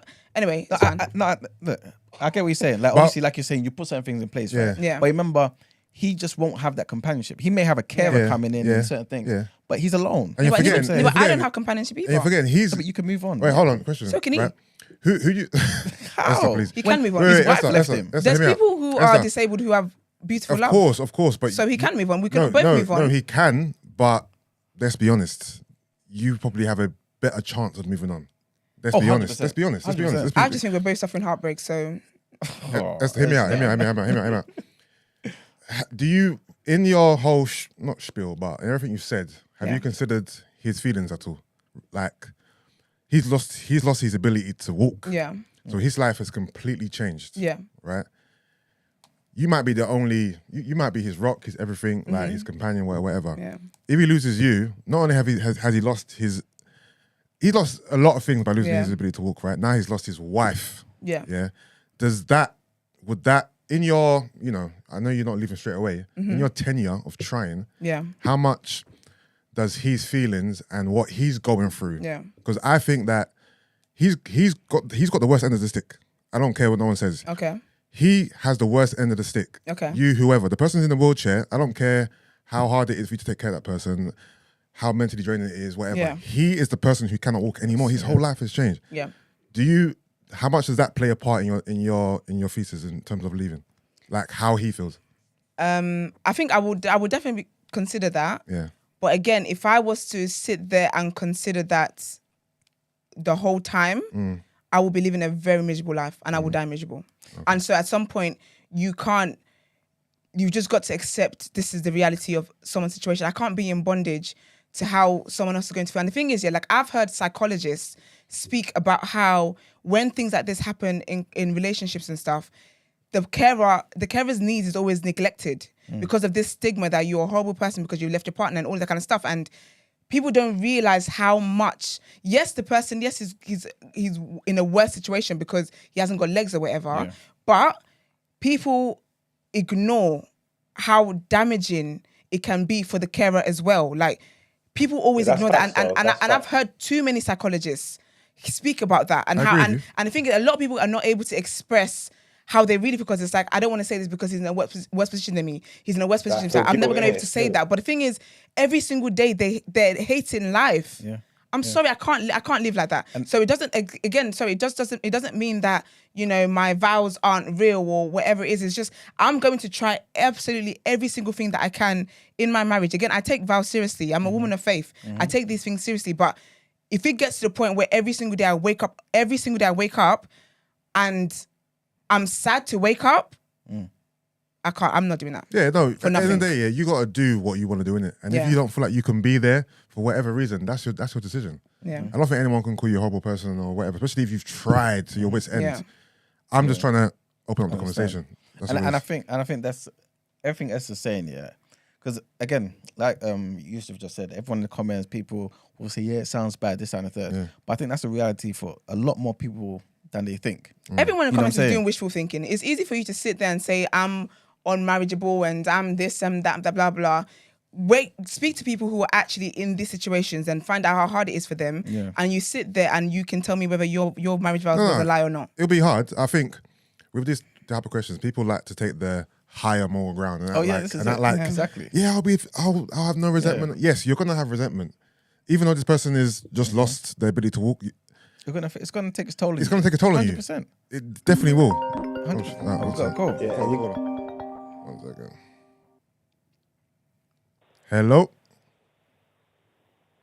Hello, you are live on air. Hello. We can hear you. Hi. Yeah. Hi, how are you? I was just calling. I'm fine, thank you. I was just calling because obviously I was reading the comments and listening to what Esther was saying, and I just basically wanted to say that everything she's saying, although some people might not agree with it, it actually makes a lot of sense because I work in the healthcare industry or whatever. I work in GP practice and I speak to a lot of carers, and it's very difficult. Sometimes they go through a lot, and it's kind of easy to say stuff in hindsight, as this is what I would do. Until you're in that position, no one can actually say what they would and wouldn't do. No one actually knows what their limits are. No one actually knows, what can, how much they can take. And I know there's a saying that God doesn't give you what you can't handle, but sometimes life is hard. Right. And if you've got kids and all these stuff, you really don't know what you're going to do until the time comes. So I think everyone just needs to take this conversation and just think about it, because God forbid anyone is in this position. What you're saying today might not be what you end up doing tomorrow. No, facts. Yeah. Facts. That's all I wanted to say. Yeah, thank you. Appreciate your call. That's basically what I was getting at. Like, people are acting like, what Esther's saying is not a reality. No, it is a reality. Yeah. I think that's most people's reality. Most people won't admit that. Well, there you go. There you go. And kind of just to kind of, I guess, step onto that side as well, yeah. You remember you got one life. And sometimes you're hit with that reality, like, look, I only have one life here. Yeah. And this has happened to us, God forbid, at the age of 40. Can I do this till I'm 80? Yeah. Miserable? And you know what, yeah? Obviously, like you're saying, you have one life, yeah? And sometimes, like what Esther said before, like sometimes you have to put yourself first in it. So if you can do it, yeah, then great, by all means, power away. But there's something to looking in the mirror and knowing that, like, I can't do it, if that makes sense. Yes. And so when you've got that guilt weighing on you because you feel like, I have to be there. But the reality of the truth is, when you look in the mirror, like, you can't do this. Yeah. Probably it's just better to just admit it and just accept it. You know what I'm trying to say? That whether people think you're selfish or horrible or whatever, that doesn't really matter, because user opinions doesn't really matter about the reality of the life. And I don't know my mental health and everything else. You know what I'm trying to say? That. So if you can't, I suppose there's strength in that. It's like people just talk in it, and then you don't know until you get into them situations. So it's true for real. Yeah. You don't know until you're there. But obviously we all idolize ourselves and think it's like what you would like to think you'd be able to do. Yeah. You get me? Yeah. And you want to treat people how you want to be treated as well. So I'd like to think that my partner would hold me down, and I'd also like to think I would be strong enough to hold them down as well. Yeah. But then obviously, again, we have to take into consideration. Esther never just said, "Oh, I'm just going to up and back." She said she already explained. Some people don't think so. Yeah, people don't listen. Comprehension skills is so. Who's that? I've been saying that in for the days. comments. They're pissing me off in the comments. They're proper winding me up. But someone said about like, would you up and I think it was Gin and Gist, would you stop caring for a child because it gets hard? My child is not my husband, so I think that question kind of answers itself. Obviously, I would not stop caring for my child who didn't ask to be here, who literally has like, come on. I don't even think that's even a but saying fair comparison to make. But saying that there is a bit of something there. Do you think you'll have I the don't think same, so. like, okay, this is the scenario, right? I don't think you'll leave your child. Of course, where am I But- leaving the child to go? But the same struggles you Yeah. have with your husband, you might have it with the child, but you're just not going to express it. Like, you might be like, again. Yeah. Not you know necessarily. what I mean? I You look might at do. children. No, I don't. I'll tell you for a fact I won't, because I look at children very differently to how I look at adults. Yeah. Okay. As much as adults might be in a helpless situation, Yeah. for me, children, like, they didn't even ask to be here. Every other day, I think I'd really asked to be here, really and truly. But so for me, like, children are so helpless and like they need you and stuff, and it's just very for me in my mind. Yeah, it's definitely different, Very man. No, different. no. It's different. It's different. But I think to say that you won't feel any type of resistance is lying to yourself a little bit. What kind No, of but feeling it resistance and is acting that? it is- She's not saying feeling that. it I'm and not acting saying it is I'm not different. saying. I'm not saying I won't be upset. I'm not saying I won't be stressed and whatever. Yeah, I'm not no, saying and no, that's those what are I'm normal saying. emotions that are gonna come. That's Like, what I'm saying. I'm not gonna be doing it blissfully.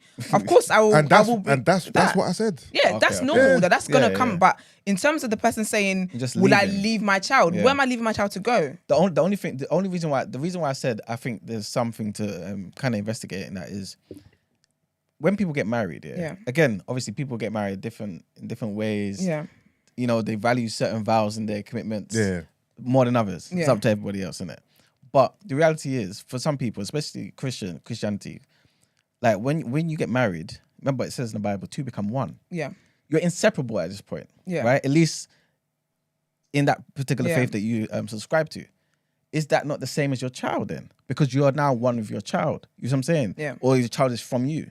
So why is it that we're okay with kind of saying, you know what, this is my child, I won't leave, but this is my husband or this is my wife, I will leave. Why do we make exceptions there? Because with my husband, two became one. Yes. With my child, from my one came the another one. Yeah. It's different. It's a very different thing for me. I understand it's different, but still two is one. So you, like, how do you separate one? Do you get where I'm coming from? Yeah, but I think You get what I mean? I think it's easier to separate one than it is from the one that came from my vagina. Okay, I get. I Do you get me? no, I just get what you're saying. see it very differently. Like with my husband, we come from two different lives and then we merge together. Yes. With my child, Yes.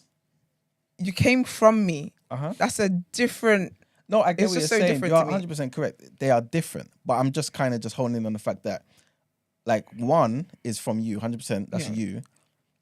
But the vow you make, the marriage thing, under God, Christianity, whatever the faith is, right? There's still the idea of two becoming one. Yeah. And the idea is that you're now inseparable. You Yeah. know what I'm saying? So why is it that we have certain things that can make that thing that's inseparable become separable? You know what I'm I just saying? think I'm responsible for my child. I'm not responsible for my husband. Okay, cool. I'm Fair united with enough. my husband, but I'm not responsible for my husband the way I am responsible. Like I believe when you have children, you are this. God has assigned you to be this child's carer. Yeah. Do you get me? To be the one who leads this child through life for as long as you can until they become, an adult, whatever. With my husband, me marrying my husband, God didn't assign me to be his carer. We Yeah. became one. Do you get me? We're one unit. But with my child, you exist. I mean, to the glory of God, yes, but you exist because I also brought you here. Like I was the source of life for you to exist. Do you get what I mean? That's why I see it. I see it differently. Yeah, I mean, like, I agree with everything everyone said here today. To be honest with you, I'm just kind of, I guess, articulating both sides because, again, like Esther was saying, I think that's a reality that most people are scared to be honest about. Yeah, that they probably a lot of people will do it.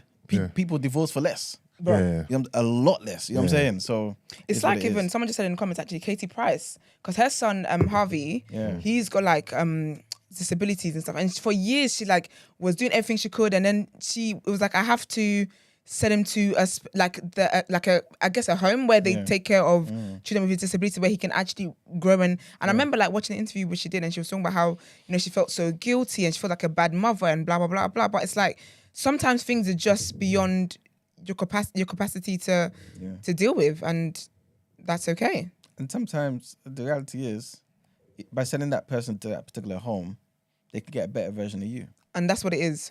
Because I even think that I feel like even if I was separated from my partner, maybe even just the idea of knowing that this person is solely dependent on me might even be part of what causes that pressure. So it's like, I think, okay, we're not like married or whatever, but I might even be a better friend to you than I was in marriage. You get what I mean? Like, I've seen that happen with couples as well, where, when they're in marriage, it's just all turbulence. And then when they break up, they're actually better human beings to each other, and there's better use of that friendship than when you were together. I just think a lot in this world anyway, we do a lot of wishful thinking. Even when it comes to like love and the kind of love, it's like, oh, I want to have a big wedding, I want to do this. Yeah. But there's so many realities that people do not consider when it comes to these things. Yeah, it's true. And then when some of us do. I think it's just how people view certain things. Like, weirdos. Kind of like the just like my 5% family, who say in the lessons it says, my word is bond, and I'll give my life before I break my word. So some people kind of have that like that same idea when it comes to their vows in marriage as well. You know? So whatever it is, if I'm saying till death do us part, then that's what it is. You know what I'm saying? But everyone's different, man. The key thing is don't judge. Basically. But yeah. All right. Anyway, that's a good one. It was, wasn't it? Moving on. All right, let's get into our next headlines. The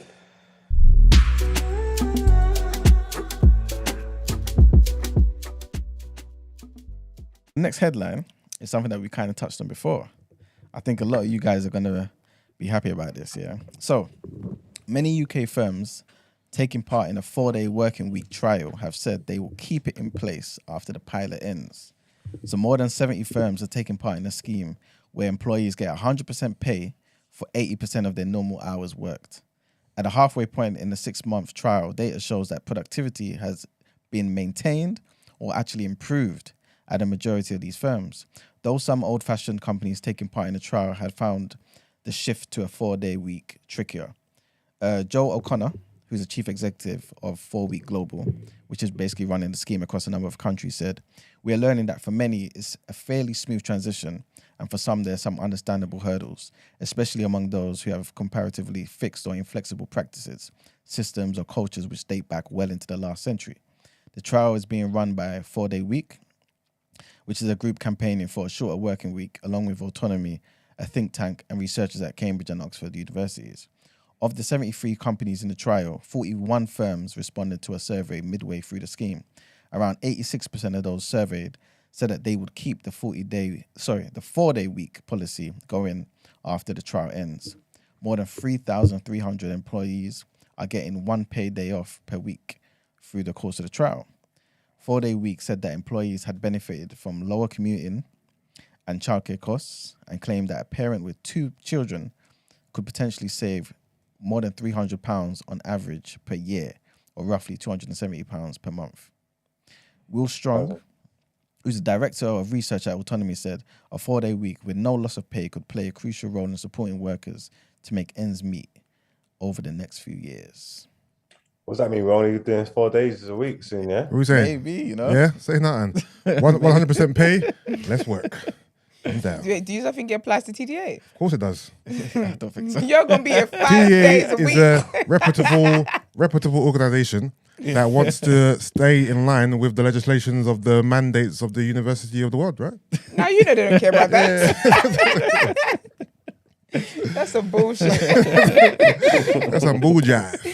That's it. All right. So the next headline is to do with Ukraine and Russia. So 4 areas of Ukraine under Moscow's control have announced plans for urgent so-called referendums on joining Russia, which could pave the way for Russian annexation. Russia's invasion has stalled in recent months, and Ukraine has recaptured swaths of territory in the northeast. But now Russian-backed officials in the east and south say that they want votes on joining Russia starting this week. So Russia annexed Crimea in 2014 after a vote drew international condemnation. But Ukraine's Foreign Minister Dmytro Kuleba said on Tuesday that sham referendums will not change anything.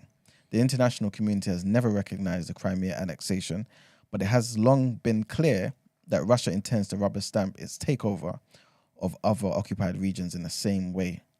Annexing more Ukrainian territory would enable the Kremlin to claim Russia itself was coming under attack from NATO weapons. This is speculation that Russia may announce a mass mobilization to beef up its forces in Ukraine. The Russian parliament has approved tougher punishment for crimes such as desertion, damage to military property, and insubordination during mobilization or combat operations. So yeah, basically, do you understand all of that? Basically.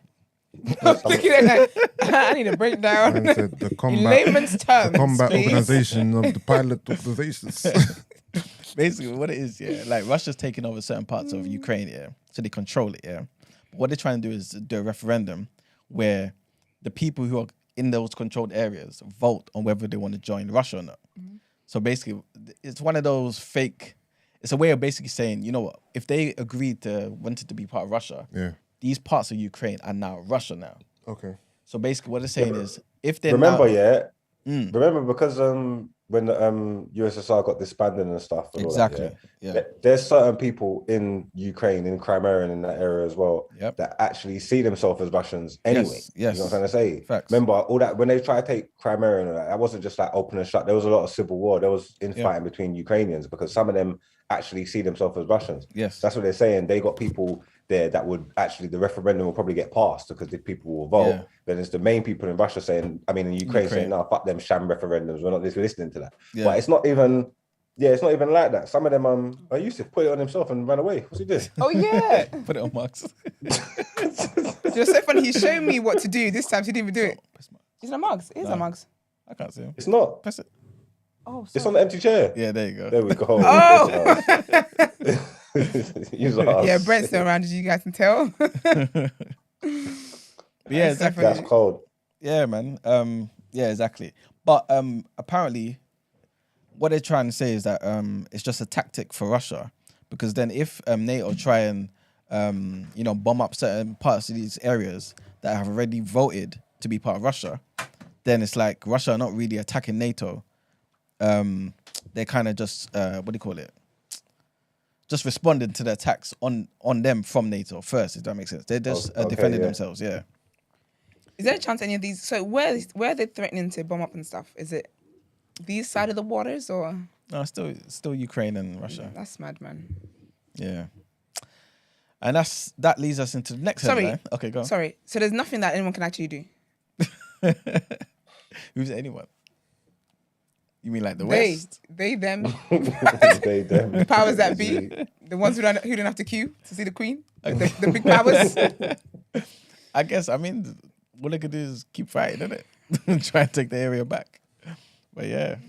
But yes, this leads into the next headline, which is breaking news. Okay. Bam, bam, bam. Yes. So basically, Britain's Foreign Office has warned that Vladimir Putin's troop mobilization and his nuclear threats are worrying escalation that must be taken very seriously. They don't believe he's bluffing. So basically, the Russian leader lashed out today, facing increasing pressure from his invasion of Ukraine, and said he's not bluffing about the use of nuclear weapons. In their address to the nation, Putin said, if there's a threat to territorial integrity of our country and in protecting our people, we will certainly use all means to us, and I'm not bluffing. Those trying to blackmail us with nuclear weapons should know that the tables can turn on them. That's what this nigga said, Gillian Keegan, who's the Foreign Office Minister, admitted that the West is not in control of the tyrant, but tried to urge for calm despite the terrifying threats. She told Sky News in an interview that some of the language there was quite concerning at the end, and obviously we would urge for calm. The Chichester MP also said it's something that we should take very seriously because, we're not in control. I'm not sure he's in control either, really. This is obviously an escalation, and of course for the Russian people now, they will be conscripted into this war. So yeah, man, it's looking like Putin really wants to up the stakes, man. But if he starts to do a war or whatever, or Yeah. starts dropping stuff, are like the other countries gonna try and get involved to support Ukraine? I mean, they're kind of involved now, though. They're involved by supplying You weapons. see, like nukes, yeah. Yeah. There's little nukes, innit? Yeah. Like, because obviously, like from back a day, you know, that when you talk about nuclear weapons and like if people start using it, then obviously it's the end of the world and it's gonna blow up everything. That's the way they taught it to me in school. Like they showed me like where the bombs came, like everybody's dead, like the radius, all this shit. All right, cool, fine. But I'm saying in reality, there is like little nuclear bombs. Like they can set off nukes that's not gonna like smash up everything, innit? Yeah. Oh, so then just calm them, man. Let them do their things. I don't think they're gonna use the big ones. Yeah. Probably not. So I think we'll be straight then. We're cool. Let them do their thing. I hope we are. I just couldn't. I just think we've actually seen a lot in one lifetime. I don't think a war is one that I would like to add on my list. But It's just like the thought of it is just ridiculous. when white people start fighting, That's the thing. That's Like what it's they do, just man. can't even go back to Nigeria. There's a war going on over there and all. It's actually not safe. yeah. But yes. Well, we lived through a war. It weren't that bad. Obviously, they didn't use nukes and that, but it was all right. What war was that? Iraq You and lived that, through or we did talk I? about- Iraq and that. Oh, yeah, I was a kid though. I had no idea. And because it was I kind watched of it on based telly. in They Iraq. was blowing shit up. Neither were. But remember, it was kind of based in Iraq, innit? Like Iraq didn't fly here. To be fair, actually, do you know what? I don't remember that war, but I do remember the tension because my uncles fought in it. And I remember like it would be on TV and like it's just kind of tense because obviously you don't know what could possibly happen, kind of thing. But yeah. Hopefully there's no just no foolishness, please, people. All right, let's get into Word on Road.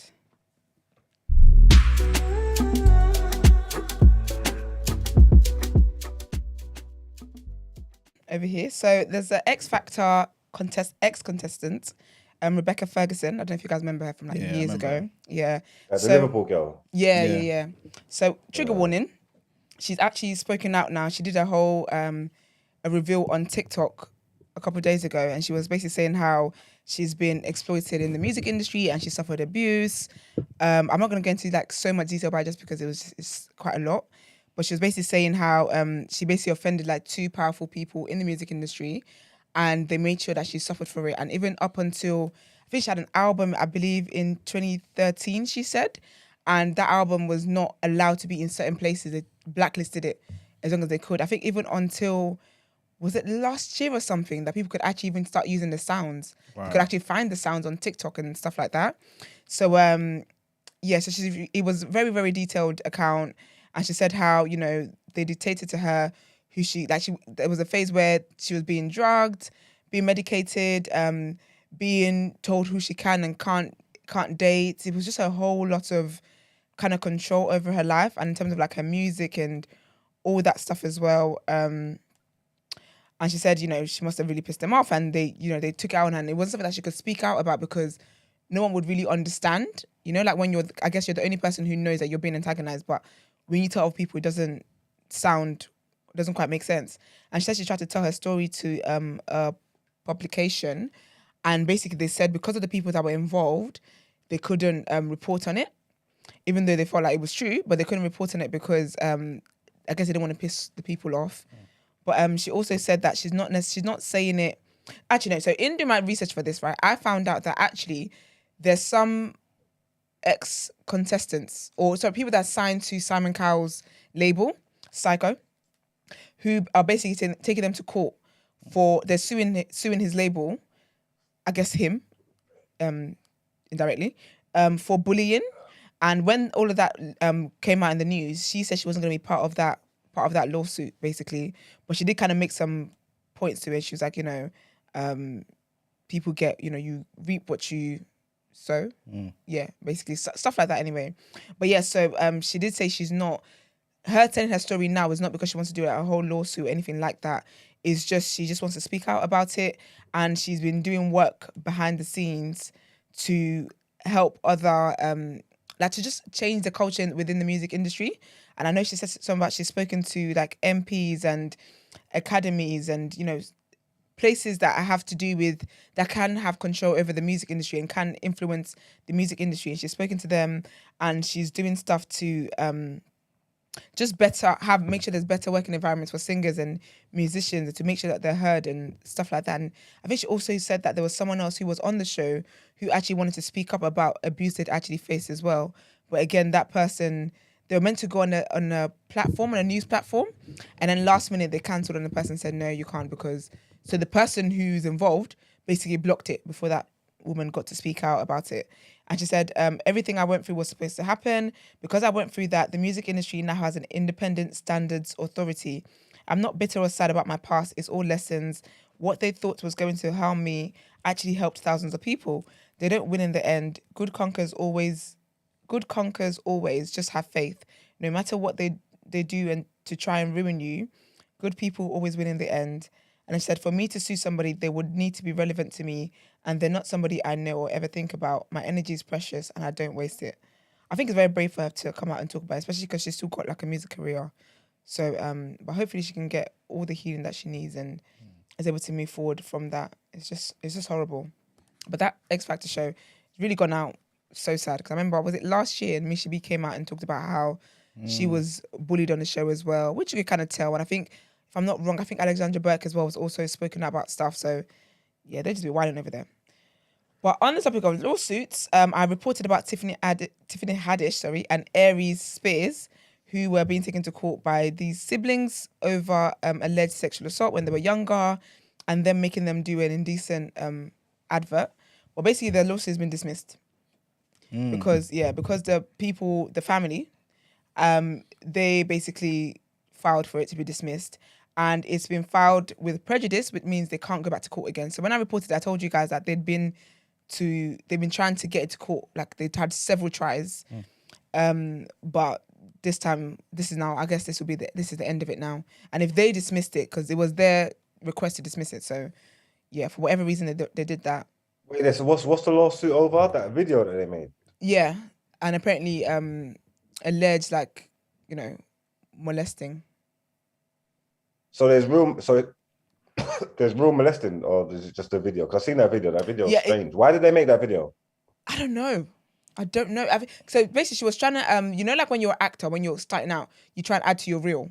Yeah. It was one of the things to add to their portfolio. And I don't know why you thought. But apparently, though, the video that's online now isn't a full video, because the full video is a message to tell people to stop leaving your kids with strangers, because so they had like a whole positive message behind it, but we don't see that part online. And there are people who were in the comments who said that they do remember seeing it at the time and it actually had a positive message, but it was too uncomfortable and creepy.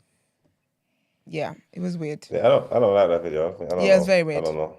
It's very, very weird. Okay. But I guess, and Tiffany hasn't spoken about it since I last reported on the 5th of September, where she said, she knows people have a lot of questions and all of it will be answered, but it has to go through the necessary channels for the moment. But yeah, and then Aries Spears, he screenshot the fact that the lawsuit was dismissed, and he said, I hope you'll keep that same energy. First of all, sir, you need to shut up. Just Steve Harvey suit. But yeah, so there's that. So yesterday Twitter was going crazy. TikTok and Twitter was going crazy. Because there's some white drama going on. So Adam Levine, I call him Levine. Is it Levine? Levine, isn't it? Yeah, I thought so. So Adam Levine from Maroon 5, he is allegedly been cheating on his pregnant wife. So basically some girl on TikTok came out. She's an Instagram model. And she did a video and she basically said that, he slid in her DMs and they basically had an affair going on for nearly a year, she said. They had an affair going on. Do you know what it is? Okay, first of all, I need people to always take accountability for their situations. I think sleeping with a married man is wild. I think the married man who is sleeping around is wild. But I think if you know somebody's married and you're actively participating in that situation, you're also mad. There's accountability for everybody. Well, sis claims that she was young and naive. It's for these stupid people, It was earlier this year. How old is she? I think she's 19 or 20, something like that, around that age, between 18 and 20. Yeah, she sounds young and naive. No, but you can't say you're young and naive when it was early this year. Give me 3 years, then tell me you're young and naive. I think rather than saying I was, she said I am young and naive. No, okay. Oh, actually, no. She said she feels like she was targeted and taken advantage of. Oh my God. Because she's young and naive. Okay. Ma'am, that's not how it works. That's bollocks. Because people also found videos that she did back like earlier this year where she's just doing like, it's just her in the bed, just, doing whatever she's doing. And it's Maroon 5 playing in the background, his verse. And then also she posted a picture on her Instagram and one of her friends, Adam's, his name is Adam, right? Yeah. Adam's wife is a Victoria's Secret model, right? So she's apparently a hot babe in in the streets in the white world. But so she must have posted up a picture, and one of her friends commented saying Victoria's Secret who? That's just asking for a slap. Just asking for a slap. So this is in her young and naive state. But anyway, so she showed also screenshots of messages he sent him. So some of it was like, it is truly unreal how fucking hot you are. Like, it blows my mind. It's so cringe. Sometimes when men are very good looking and you find them in like silly situations, it's just so cringe. So he was like, it blows my mind. And she's like, I mean, I think the same. Seeing you in person, I was like, I'm fucked. Then he goes, you're 50 times hotter in person, and so am I. Ha ha ha. I could not deal with it. And then they're basically talking. But what made her come out to talk about this now? Because apparently their affair had ended quite a few months, I guess. But what made her come out and talk about it is because in June, he must have then messaged her, and they hadn't spoken in a while. And he messaged her. He said, "Okay, serious question. I'm having another baby, and if it's a boy, I really want to name it Sumner." This is the girl's name. Oh gosh. You okay with that? Dead serious. And then he did like a shrugging emoji. So yeah, so that's what made her, I guess, come out and talk about it. But it was so funny because when she did that, obviously people were in the comments like, you knew he was married, blah, blah, blah, blah, blah. Like, that's disgusting of you. People were basically coming for her. But then since she's come out, there's been other women have come out as well. Like a few. Oh, is it? Yeah. Apparently he just been in the DMs flirting with young girls. This is what he does. So some other girl, this part of the screenshot she showed was he said, that is so fucking weird when you said you were tired. I was going to say maybe Mercury is in retrograde, but I never said it trippy. Then she's like, no fucking way. Then he said, that shit is weird. Then she goes, damn, I'm Aquarius and shit's getting very weird lately. Then he goes, fucking hell. Then he goes again, I'm having another baby. This is still in the same June. I'm having another baby, wifey pregnant. So even admitted he had a wife. Wow. I'm having a boy and I'm naming him Zia. He will be a badass. It's just all weird. Yeah. And then he also, in the same, some of the screenshots as well, he said to her that, so basically she must have said to her how she's gonna, I think someone like, sorry for like late reply kind of vibe. And he was like, oh, don't apologize for being human. And she's like, I didn't, but I will definitely take some time off IG. Then he goes, distract yourself by fucking with me. It's a shame. It's a damn shame. But yeah, anyways, he's then spoken out about it. And apparently this is not the first, time this kind of conversations have come up with his name attached to it. But he's basically spoken up about it, and he said, he posted on his story, he said, a lot is being said about me right now, and I want to clear the air. I use poor judgment in speaking with anyone other than my wife in any kind of flirtatious manner. I did not have an affair. Nevertheless, I crossed the line during a regrettable period in my life. In certain instances, it became inappropriate. I have addressed that and taken proactive steps to remedy this with my family. My wife and my family is all I care about in this world. To be this naive and stupid enough to risk the only thing that truly matters to me was the greatest mistake I could ever make. I will never make it again. I take full responsibility. We will get through it, and we'll get through it together. That's cold. Does that work in the streets, or is that just for like rich people shit? Like, if you get caught cheating on your gal, can you just like make a statement and own up, and then go therapy and say, "Look, I'm going to get help. I was wrong." Does that work? Yeah, it does. Kevin Hart did the same thing. He's celebrities. I'm saying, does it work in the streets? In real life? I'm saying, can the man them do that? No, you can't. Unless you've been exposed publicly. I can't even lie to you. You can't. Because I can't imagine someone on Twitter, let's just say someone on Twitter exposes my man, for cheating on me. Yeah. Why are you writing a statement to put on Twitter? Online. Because I was exposed publicly, so I need to apologize publicly. First of all, what you do... Saying it. Now, for non-celebrities, there's a way you go about this. You deactivate your Twitter. Unfortunately, if people are in my comments camping too, I deactivate too. And then we work on this behind the scenes. Yeah. Don't go embarrassing me to the people. Like, I think statements like this year is also embarrassing because it lets everyone know that I've decided to stay. So you've embarrassed me twice. You embarrassed me because you cheated on me, and now you're embarrassing me because now people are going to be there like, oh, she stayed, didn't she? It's wild. Right. You got to be quiet. Because remember when Kevin Hart did it? Yeah, what did he do? So there was a secret camera. In the van, innit? Yeah, and he was basically with these girls, and his wife was heavily pregnant. But the person's issue, which is, I like Kevin Hart. He's one of my favorite people, yeah. But basically, the person tried to extort him for the money. They tried to say to him, like, you need to pay me money, blah, blah. And then it became like a whole case or whatever. And the person was like, listen, pay me or I'm going to release the video. So Kevin said, release it. He said, fuck it. But then what he did, he then quickly came on Instagram, did a whole video looking all sad and down and out. Talking about, yeah, guys, I messed up. I did this, blah, blah. Kevin said, I would rather admit what I did than pay you any money, which I kind of rate. 100%. But then even with him doing that as well, people were then like, oh, she's staying, isn't she? She's staying, isn't she? Of course she's staying. But it's like she was heavily pregnant. Pregnant or not, why wouldn't she not stay? That's their business. What's it got to do with Yeah, it's their everybody else? business, but I don't think that when someone cheats, the first instinct should be to stay. Yeah, it is. Look, the juice has got to be worth the squeezing what you're doing, yeah? Yeah. And obviously, like you can't just let people get away with murder, yeah? But she's got a whole life to think about. Yeah, And exactly. it doesn't matter. It doesn't matter what she does after that, yeah? If she leaves Kevin, everything's downhill. Yeah. Everything. Yeah. Everything's downhill. Why the hell would she be going anywhere? And just like that was their first child as well. No, sorry, I've worked hard to get to this point. What's Have they got another name child? again? Eniko Hart. Have they got another child? Stunning. Yeah. Yeah, got kids, isn't it one kid? Oh, is it? No, Okay. they Got have two now. They have two. Yeah, they've got two now. Yeah. Look at that. Yeah, a girl and a boy. Yeah, so cute. But her first son looks like his trainer, man. Like what's his name again? Not Am I lying? Justin. I haven't seen Oh, it. the big boy. Yeah, he does. He does. He yeah. looks just like the trainer. I always thought that. Yeah. Yeah, You're wild for that. He looks like the trainer. Wow. That'd be wild, you know. I mean, identical. Really? I need to check. That'd be wild. Do you think Kevin's seen it himself? Yeah, This is Kevin Hart's forehead. that's his forehead, you know. No, because you know Kevin Hart's got a head. Yeah, has he? And his head is very unique. If you see his brother as well, same head. But his kids all the kids have that same head. Okay, but his son doesn't look nothing like him. This son, Yeah, Yeah, let me see that It's child. nothing like- it's That nothing child like looks him. Puerto no, Rican it's from like it. he's got Kevin Hart's nose. And the forehead. he's growing up now, so maybe he's developed a bit. But when I first saw him as a baby, he looked way more like the mum. Like the Really? mum's genes were prominent, I think. Yeah. Okay, yeah. Yeah. No, that'd be wild. Can you imagine? That's a scandal and a half, boy. His rib. Oh, can't have that. Yeah, I remember that. My rib. I love that. Shut up. Shut up.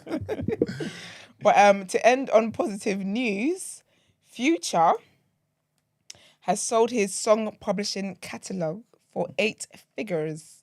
There's no word on exactly how much it is, but with the estimates that Billboard did, so Billboard reported it exclusively, and with their estimates, they're thinking it's about between $65 and $75 million, because it also includes like a lot of his number one, so Mask Off, Jumpman, his number one hits basically. That was a good time. That was really what a time to be alive. But so apparently in the deal is 612 songs that he's sold. So he's the latest artist to do that as well. It's crazy because like Proper. over the last decade or so, yeah, it's been artists trying to get control of their masters. He's selling his. Yeah, a lot of people are doing that. Justin Timberlake recently did it as well. Who is it? Is it Shakira or something? I don't know. There's been a lot of artists that have been recently doing it. It's been a recent trend. I think they're probably seeing that like with everything changing now with the streams and everything, you don't make as much money. Yeah. What's the point of me having hold Keeping of this? this and not even make any of this money that they're Exactly. getting the buy for. Yeah. Yeah. Oh, yeah. I'm trying to Google it quickly, see what artists. I know there's literally I been know. a lot. I'm seeing Kanye talking about it. To be fair, Kanye needs to sort out He was talking- Adidas and he was talking Gap. about selling his masters. Yeah, he needs to focus on one thing at a time. Huh? Kanye. Kanye West? Yeah. Oh, serious? I saw it yesterday, the day before. Oh, wow. Yeah, so he sold that for however much he did, which is super, super cool. And then so he sold it to Influence Media, And the founding advisor, she said, Future is a cultural icon. He continues to be a blueprint for impact and success in the music industry and has reinvented music in ways that no one has ever expected. It is rare to find someone who moves music and culture at the same speed with his distinct vocal and melodic style. Oh, those are nice words. His prolific career and continued popularity more than 15 years into the game is a testament to his undeniable influence on the contemporary music and culture landscape. And then Future also said, I put everything into my music. I wanted to make sure these were in good hands as I thought about the next chapter of these songs.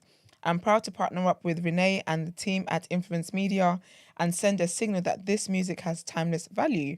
My music is my art, and these songs represent some of the most precious artwork of my career. Just to correct myself, sorry. Someone's trying to sell Kanye's publishing. So Kanye put up a tweet that said, just like Taylor Swift, my publishing is being put up for sale without my knowledge. Kanye's going for it, Not man. for sale. Wow. So yeah, it's not him. It's someone. And I think someone said that the person trying to sell it for 175 million. Wow. Yeah. But how can you sell someone's stuff if you don't have the rights to it? But yeah.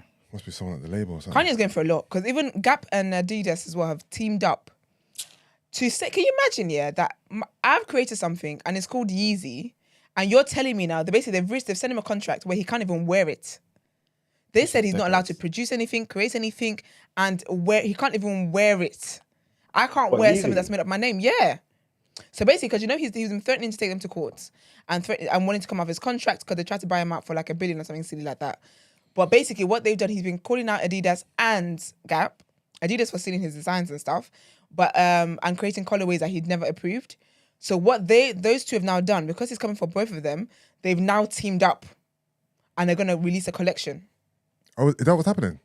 Yeah, so they've teamed up to go against him. I heard he's leaving, isn't he? He's leaving both. Yeah, he's trying to leave, but I think the contract is a bit iggy, the contract. But what's he getting? Is he getting back to Nike or what? I just think at the moment he just wants his rights to his stuff. Just do it by himself. He just wants his rights at this point. Because obviously he's like, Yeezy is wherever it's me. Do you get what I mean? And to be fair, he did have points because I think last time I reported on it, he was saying how I think it was over 50% of Adidas's sales is Yeezys. Bro, Yeezy makes Adidas. Without Kanye West, Adidas are in the mud. Exactly, but so they know that. Yeah. So they're trying to hang on to everything. And he's like, I want my rights back. I want all of my stuff back. And now they're even trying to ban him from wearing it. How are you going to ban me from wearing something that's had my name in it? I hope the contract's right. Otherwise they can. I hope he did his due diligence when he signed that shit. And I hope that he goes to court for it and he actually wins that because that is just absolutely disgusting. It'll be amazing if, it went to court and he wins and he finishes Adidas. That'd be sick. Whew. Imagine it was Nike, Yeezys, Puma. I hope they have a sale. He could do that, That would be crazy. He could. Crazy. But yeah, man. Alrighty, that is me. Let's get into the People's Journal.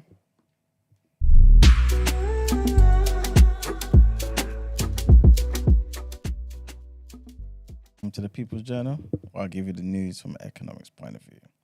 So, first thing I want to touch on is the train strikes. So I know, for months now, I've been speaking about train strikes and whatnot. And there are some new train strike dates ahead of us on the 1st of October and the 5th of October. Members of ASLEF and RMT unions will be walking out. So you won't be able to get no trains on the 1st. I don't know what day that is, but on the 1st and the 5th of October. And obviously, a lot of people are kind of concerned because this is around the same time the London Marathon is going to be on. So, which is, I believe, on the 2nd of October. So the actual strike itself won't affect that particular day. But obviously, because certain trains need to be in certain locations, like for the next day and everything, since there's no drivers, that's going to affect at least the first part of the day. You know what I'm saying? So it will kind of affect it. So everyone's basically saying, look, why are they doing this again, this, that, and the third?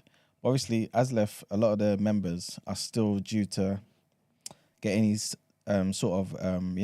reasonable offer on their pay rises. You know, all they're asking for is, I can't say all they're asking for, but yeah, they're asking basically for their pay rise to be in line with inflation. Yeah. And at the end of the day, to be honest with you, they have the right to. Why? Because the actual companies have had their pay rises already. So they've got their actual increases from the government and whatnot, but they don't want to pass that on to the actual people who make the actual trains, move and whatnot. So yeah, that's the first thing. And the second thing is to do with Liz Truss.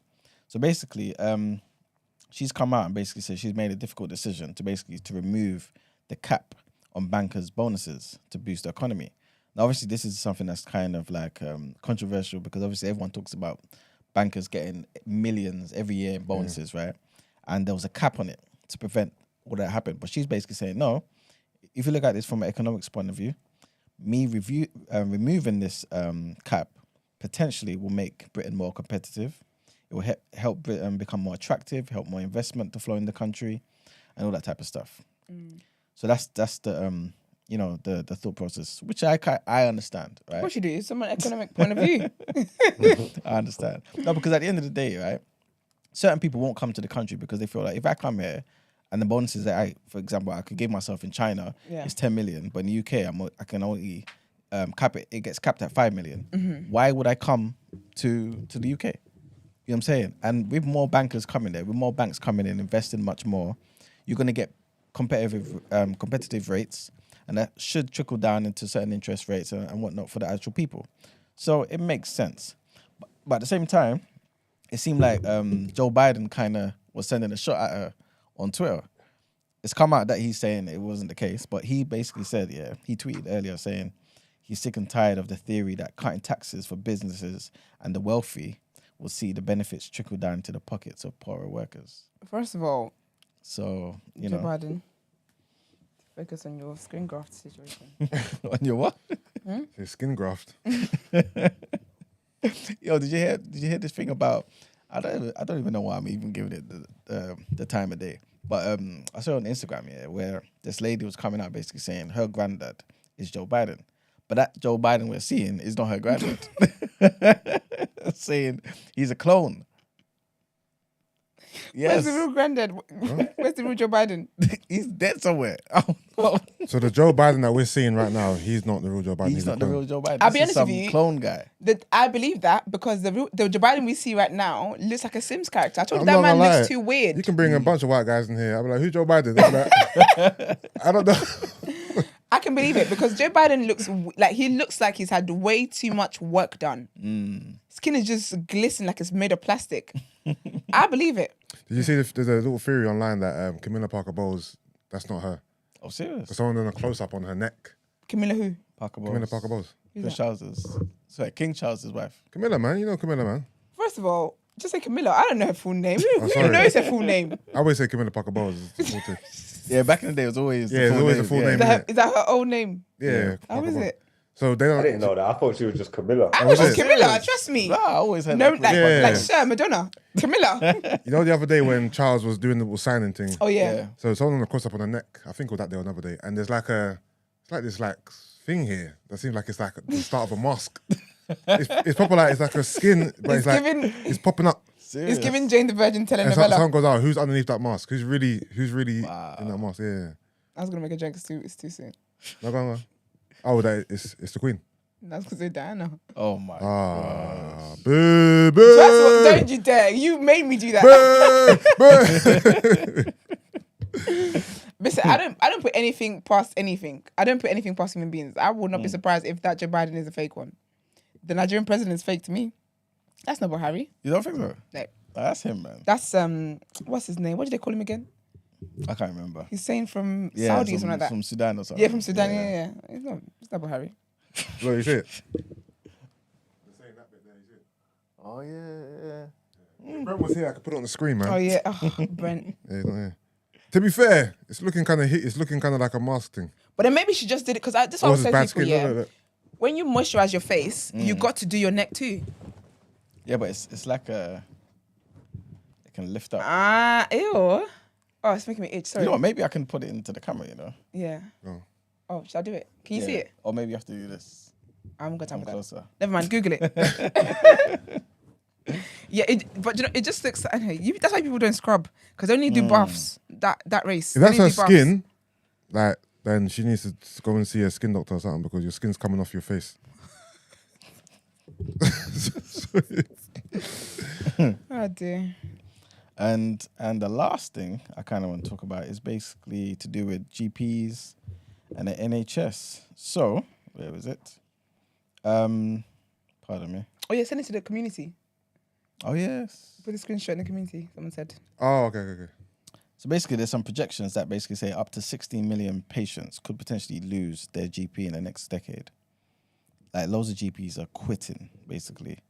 And people are saying without a proper investment from the government and just making it more appealing to be a GP in this country, i.e. by bettering the NHS, getting more staff and, just overall better investment, GPs are going to start quitting. They're basically saying the number of full-time GPs working in Britain has plummeted over the last 5 years, dropping to its lowest level on record in June, which is the most recent data they have. So since June, that's the lowest it's ever been. Yeah. You know what I'm saying? They're currently around 27,500 fully qualified permanent family doctors working in the NHS in England, and that was down from 28,000. Yeah. Do you have your own GPs? Mm-hmm. Yeah. Like, you see the same GP all the time? Oh no. No. Change it up. Okay. I had a black. I used to back when I was younger, but because back in the day, you used to have the same GP all the time. You go to your GP, innit? Yeah. It's a recession now. But now they just give you whoever's free. Whoever's free, yeah. Honestly. Mad. Yeah. Silly. Bullshit. I had my old Asian man, you know what I mean? Yeah, I was gonna say that. Yeah. We knew you had yours. That's funny. Oh man. What else was I gonna say? Yeah, that's basically to be fair. Yeah. There's another thing on the actual GPs and everything, and how the British Medical Association are basically saying doctors should charge a lot more for their overtime, night shifts and stuff. But I think I'll leave that till tomorrow. Yeah. Because it kind of leads on from the last thing. But yeah. Alrighty. That's pretty much it. Is it Wellness Wednesday? It is indeed. All right, let's get into Wellness Wednesday.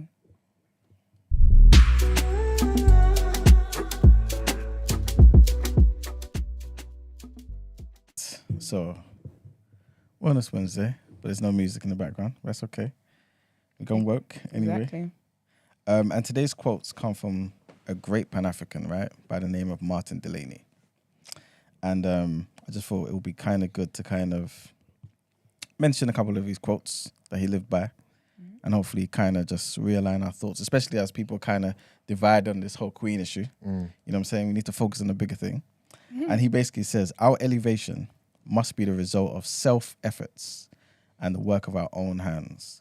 No other human power can accomplish it. If we but determine it shall be so, it will be so.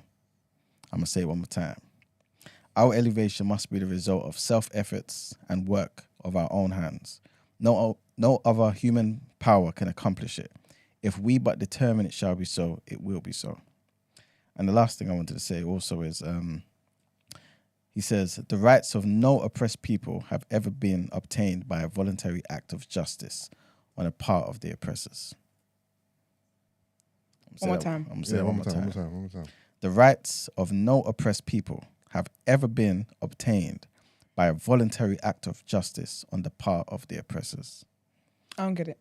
So basically, if you're oppressed, let's just say the white man's oppressing us, your freedom will not be from them one day saying, you know what, let's give them freedom. You've got to fight for it. You've got to take it back. You've got to do it for yourself. You know what I'm saying? And I think that's been like replete through history, to be fair. Yeah, 100%. Why are you laughing? Sorry. When you first said that, I was thinking giving slavery was a choice. It's giving Kanye. No. Yeah, I get it. So yeah, man. Yeah, that's all it is for Wellness Wednesday today. Okay, you know? nice. Short and sweet. Our last headlines for the day. Cool.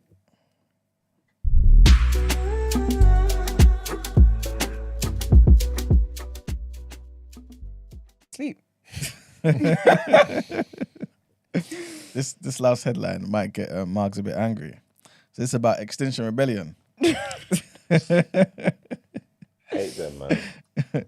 So an Extinction Rebellion activist who locked herself to a limousine near Hyde Park, causing a 7-hour delay, and a fellow protester who glued herself to the road have been spared jail. Mandy Oliver is 65. This woman's 65, you know. Yeah, she's a pensioner. That's why she's got time to do this shit. And the other person who joined her is 66. They were part of an eco mob that locked and glued themselves to a limo in the middle of busy London Road on April the 16th. A court heard that during the protest, Ruskin had been sitting with her hand glued to the ground, while Oliver was also on the ground with her arm locked to the wheel of the vehicle. Meanwhile, other demonstrators lit flares, they played bongos, and they climbed the 45-foot tall marble arch during the mass action event. The pair were two of those who were arrested after the car was left parked in the middle of the road for more than 7 hours. Ruskin of Radstock, Somerset, and Oliver of Lambeth admitted willfully obstructing a highway at Westminster Magistrates Court, and both were handed a 6-month conditional discharge. This means that no further action will be taken unless they commit a further offence within a 6-month time period. I've got to say, I rate them. Do you know I rate them? Yeah, because do you know what it's like to actually block up at like a main spot in London, in Central, and people would have been beeping you, and you have resistance to that? Because even when people beat me on a normal day and I'm at fault, I beat them back. I'm like, shut up. Who are you beeping? So imagine all that chaos, and they stayed strong. These bitches are just old, man. Look how old they are, man. They was one of the suffragettes. So they no struggle. The people ain't even using the laws for the right. They're not using the laws for the right thing, man. We've got to make an example of these people, or at least douse them in bleach. And you know what it is? Douse them. Miles bring out the vocab today. No, you see the public, yeah? It's the public. We was failed by the public. All them people that just sat there in that traffic and didn't spit on them or piss on them when they was walking past. It's them. It's the public. It's not even. I'm not even onto the courts. It's the people. We got to be better, man. When we see this foolishness going on, Act right. But you know what? I always think that this is definitely first world problems, because can you imagine someone like this in Nigeria? They'll get dragged by their ears. By the ear, bro. Yeah, facts. Yeah. You will get dragged here so stupidly. No, they're silly, man. But I think it's funny though how they got they didn't get time for this. But the person who said Charles Andrew was a paedophile could possibly be facing jail time. That's interesting. That this country, yeah, these people. We used to be a country. Just pick and choose whatever they want, man. we used to be a country. Bloody That's ridiculous. so cool. And the last headlines, it's about Madeleine McCann and that, yeah. Okay. And that. So Madeleine McCann's parents have lost the latest round in a legal battle against the Portuguese ex-police officer who led a probe into their daughter's disappearance. So Kate and Jerry McCann are attempting to sue Goncalo Amaral for libel for suggesting that they were involved in the disappearance. These are claims that he published in a 2008 book and then repeated in media interviews. They won the initial case, but Amaral appealed, and in 2016, Portuguese judges reversed their decision. This prompted the McCanns to appeal to the European Court of Human Rights in Strasbourg. European judges delivered their verdict yesterday and rejected the appeal, giving the McCanns 3 months to decide whether to appeal again. A source close to the pair told the Mail they were disappointed and they're reviewing their legal options. They posted a statement on Facebook. This is what they said. So we are naturally disappointed with the decision of the European Court of Human Rights announced today. However, much has changed since we started the legal proceedings 13 years ago against Mr. Amaral, also against his publisher and the broadcaster. We took action for one and only one reason. Mr. Amaral's unfounded claims were having a detrimental impact on the search for Madeleine. If the public believed that we were involved in her disappearance, then people would not be alert for possible clues and may not report relevant information to the relevant law enforcement agencies. The focus is now rightly on the search for Madeleine and her abductors. We are grateful for the ongoing work by the British, German and Portuguese police. I need to Google when this girl went missing. But by a show of hands, who thinks the parents were involved? Margs is that? Yep. It's a tricky one, you know. It's a tricky. This whole story, is just strange, because I don't understand why they made such a big deal about it. Do you know how many babies have gone missing since Madeleine that no one ain't even bothered to talk about? Firstly, yeah. And then secondly, obviously it's high profile, whatever it got made high profile. 2007. Yeah. There you go. But look here, this story is just so weird that something fishy is going on. And obviously you can't put a finger on it. You don't know what it is yet. But something strange is a cooking over there, because it's just weird, bro. It just don't make no sense. Like, it just don't make no sense. Like, it don't make no sense how she just disappeared. Like, it don't make sense that they're still looking for her. Do you know? Yeah. Do you know that's what doesn't make sense to me? Not that they're looking for her. Cool, do whatever you want to do, but it's that the government actually invests money in them looking. Like, what? It's not like it's a Madeleine McCann Foundation where they look for all missing children. Yeah. They actually put money, taxpayers' money, into looking for this one child. And you know me, I love a conspiracy. Maybe this is a way of embezzling some kind of funds. Money laundering. Money laundering. You're saying that Madeleine McCann's case is It's money laundering. It's secret code for something. Because I don't get it. You know what the thing is? Yeah, there's some. I don't know them off head, right? But there are some intricate details, that kind of, from their point of view, justify why they keep looking for it. I can't remember what they are. Her parents better be part of MI5 or MI6. That's the only reason why. And that kid knows some secrets. Oh, she's 19, you know. Yeah. That should be the only reason. Yeah. I'm not saying they shouldn't look. Of course they should. I'm trying to be sensitive here. But the reason why the government is personally investing into this find should be because this child holds some secrets that could ruin all of us. Boy. Because it's just like, come on, man. Trouble in there. And if she is alive, she's a big... I told you that the other day. She's alive. She's outside. She's a big woman now, man. I believe that she's alive and she don't know that she's Madeleine McCann. Some people believe that, you know. She doesn't know who she is. She's... What age did she get... Missing. 3, I think. 3. About 3. That's true. How would you even know? Your mind can still get warped at 3 years old, man. Of course, defo. She's out there living, not knowing who she is. That's what I think. Speaking Portuguese and all sorts. Exactly. That's what I think. But then they will never be able to tell it's her, though. I mean, DNA and all that. But besides but how many people are you going to be testing on the streets of Portugal? This is it. Yeah. I get it. I guess for a parent who does lose their child, that must be very difficult. But I've also heard some fishy stuff about them. Oh, is it? Yeah, like, just, some fishy things that suggest that they, intentionally wanted to get rid of the child. Yeah. It was her and her brother or sister. It wasn't just her by herself. Yeah, it wasn't just her by herself. Yeah. It was her and someone else, another baby that was there. Yeah. I think they had another baby or something. And so why didn't they take both? I don't know. They would personally wanted one. Have you seen, that reminded me, I don't know why I've gone to this, but I saw a video. You must kill me. You must said they personally wanted one. No, I'll tell you why. Because I saw a video on the Daily Mail, right? I forget where the source is, right? Yeah. The video is real. And there's this guy who basically, and I hate to say it was a black guy as well. It happened in America as well. Yeah. He comes in the middle of the night. It's a horrible video. He comes in and he sees 2 boys in bed, right? Yeah. They're twins. Yeah. I believe. He's just gone and you can see him kind of just looking at them. Which one to take? And he just takes one and he's gone. Just gone. And then I think some days later they found the body somewhere. Yeah. Boy was dead? Yeah, he killed the boy. Oh, crap. Yeah. So anyway, that just came to mind because obviously he didn't take both. They can't take one. Yeah, exactly. That's wild, man. Yeah, when I saw that, I thought, nah. Even though this guy's black, they need to kill him. They need to do the worst type of nonsense to him. That's ridiculous. You can't be doing that to people. I mean, maybe it will be a case one day where it does get solved. That would be amazing for the parents. Yeah, but it's just a bit tricky. Do you get what I mean? It's just a. In this day and age, they'll just like. You'll just see like a TikTok of Madeleine McCann going viral. She talked about I heard y'all looking for me. I heard y'all looking for me. It's true, It's actually true.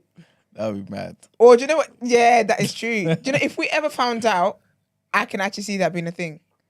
Her going viral. And everyone's like, do you think? Because on TikTok is such an annoying place. As much as it can be funny and jokes or whatever, people love to analyze things. And they'll be like, so look at this picture, look at this picture, look at her eyes, and look at that, and look at that. It'd be weird, man. But if she's alive, I do think she's kind of alive. Kind of. Actually, it can't be kind of alive. Can you have her alive or you're dead? I think she's alive. Yeah, same. Hopefully. I think she's alive. I just think that, I think it might be a child trafficking thing, in my opinion, as well. And you can't really, I suppose babies are kind of liabilities, to be fair. So.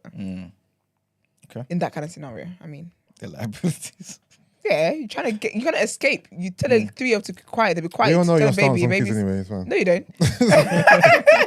You tell a baby to shush. Baby's crying even louder. Now you get caught. Operations failed. When I big up Madeleine, man, I hope she's alive and she comes to light one day. Yeah.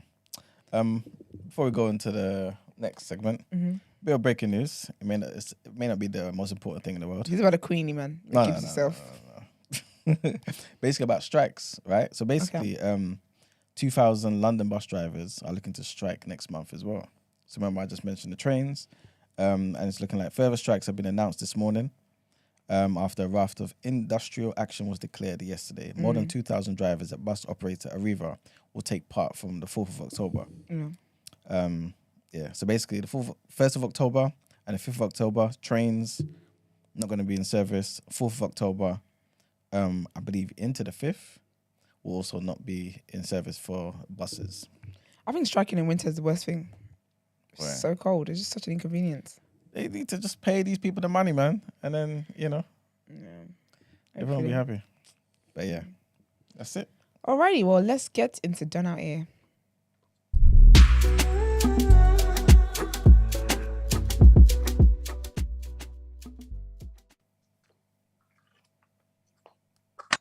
Who's done it today, people? You know what? Should we say we've got the theme of like abduction and that going on, yeah? Oh, theme, child. Well, there is. Basically, yeah.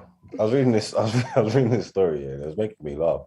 Yeah. There's a woman called Sherry Papini, yeah, and she's been sentenced to 18 months in prison, yeah, because she like faked her own disappearance, like she faked her kidnapping kind of thing. Oh, wow.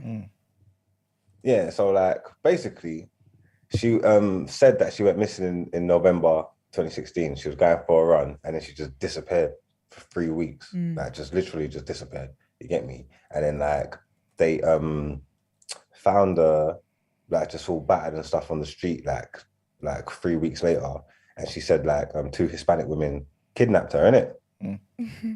That's what she said. Obviously, she tried to go to race card. This is a Caucasian woman, blonde gal. She's like, yeah, the Spanish mummies got me out of there, mashed her up, boom, boom, boom, boom, boom. But yeah, I think the FBI went into FBI mode, started doing their police work and their due diligence. Yeah, come to find out, she was at her ex-man's house. You get me? She was at her ex-man's house getting digged down. Yeah, for 3 weeks. You know what I'm trying to say? That, and I just didn't and I'm thinking I just didn't understand this. You get what I'm trying to say? That she came to court, yeah, she apologized. She's saying, I'm guilty of lying and dishonor. Yeah, this is what she's saying, yeah. So I'm going to read some of her quotes. She said, I'm sorry to the many people who have suffered because of me, the people who sacrificed for the broken woman I was, the people who gave willingly to help me in a time that I was so desperately needed help. Yeah. She also said, I am choosing to humbly accept all responsibility. Now, someone told me yesterday that people who use the word humble when they're talking about themselves usually ain't humble. You get me? But like, I'm just thinking like, what was this all in aid of? What was this hoax? Like, why did she do this? Yeah, she had to pay, she's been ordered to pay 300 racks, yeah, back to cover some of the cost for the investigation because she's wasting the police people's time and thing, you get me? So I'm reading the story and I'm like, because obviously it's giving Gone Girl and that. You seen Gone Girl? Yeah. I'm thinking this is a mad woman. You get me? That, yeah. Why does she do this? So I'm reading more, and it said like the news of her disappearance first emerged, yeah, when her husband reported her missing after she failed to collect the youths from daycare. I said, wait, what? Can you imagine? This gal is married, yeah, and she faked a kidnapping so she can go and slam up her ex. And left the poor kids at school. Wow. This is why the world's gone mad and people are doing too much for sex. Like, because I just think she could have just went to the yard. She could have just picked the youths up, made up an excuse, said she was going gym or something. Honestly. Just went to the yard and got chopped up. We didn't need this whole, like, we just didn't need to just hold this elaborate ruse. You get what I'm trying to say? Like, it doesn't make any sense. So the husband must be mad with her. I don't know if she's getting divorced or not, but she got 18 months in jail. And yeah, she just done it. She just done it just so she can get slammed up, which is crazy. They found her on the street all battered and punched up. So I don't know if the ex helped her with that or what. And I'm still trying to work out why she said it was the Spanish mummies though. Yeah, like why are they in it? Like, what's their business with all of this mess? I don't know. I'm trying to piece. I was reading it earlier. I'm trying to piece it all together. Yeah, and like, but I'm not getting it. I don't know. Like, I think she's racist a bit. So she's just. I don't know what she's got against Hispanic people. But boy, like, I just thought she was just a crazy woman, and the story was thing. But yeah, she left her kids at daycare. And yeah, husband had to report her missing. They found her 3 weeks, battered and bruised on the roadside, boy. She said they abducted her at gunpoint. Girl. You get me? Yeah, she's doing too much. I just think you cheating gal out there, you don't have to do all this. You get what I'm trying to say? That you could just cheat in traditional ways. You know what I'm trying to say? That you don't have to cause traditional trauma. ways. Yeah, you just don't have to cause trauma and stuff like that to people. Like, yeah, it don't make sense. Like bringing down other races, like sparking multi-state manhunts. You get me? Wasting police and taxpayers' money. Honestly. Yeah, it's just ridiculous. So yeah, I read that earlier. It made me laugh. And I thought, no, you know what? This guy has done it here because that's sick. And like I said, I probably thought it was Gone Girl. And I hate that woman in Gone Girl, you know. Oh, who is she again? Like, I don't know her. I don't know, not the real woman. Just the okay. The character. yeah, I ain't got nothing against that bitch. I mean, the character was horrible, man. She made Ben Affleck guy look like he really done it. Yeah. You get me? And it was making me uncomfortable. I didn't like it. So it's giving me flashbacks to this. So yeah, Gone Girl's done out here, man. Sherry Papini. I'm surprised she only got 18 months, yeah, because I think they said the maximum sentence she could have got is 25 years. Oh wow. Yeah. Maybe you know America's crazy already. Like their laws are different. So that the maximum she could have got was 25 years. She managed to get 18 months. So got a good law. Was the only purpose of this just to get some dick? Yes, bro. Like, don't you get it? Yeah. She done all that just to go to ex's yard. But I don't think she just wanted that. She wanted to do like the whole vacation kind of thing. I don't think she just wanted a quick slam. She must have wanted the whole 3 weeks of slamming. She wanted to really experience it. Yeah, like just, yeah, she went for it, man. That's wild. Dick's telling the people mad, man. I'm telling you. Boy, it's madness in the streets. She is definitely done it here, man. You don't take it in. Her name's Sherry Babini. Read up on her. She's a mad woman. I don't know why she done this. But she's in the workhouse now. You get me? So yeah, that's it. Oh, it makes sense. She's Californian. Do you know that you can type in something? Is it Californian man or something like that? Type in Californian man, yeah, on Google, yeah, and every single day you just get these crazy news stories about something that, and some of the wildest shit you've ever heard. You think it's not real, and they're all real. Yeah, I've heard that where you type in Californian man and your birthday. And you see people that did wild things on your birthday. It's mad. You could do it every day. You could do it every day. There's always something new. Like there's trouble in there. They're going crazy in California. I'm telling you. That's wild. Yeah, it makes sense. So that bitch is done out here. All right. Let's get on to the outro. Let's do it.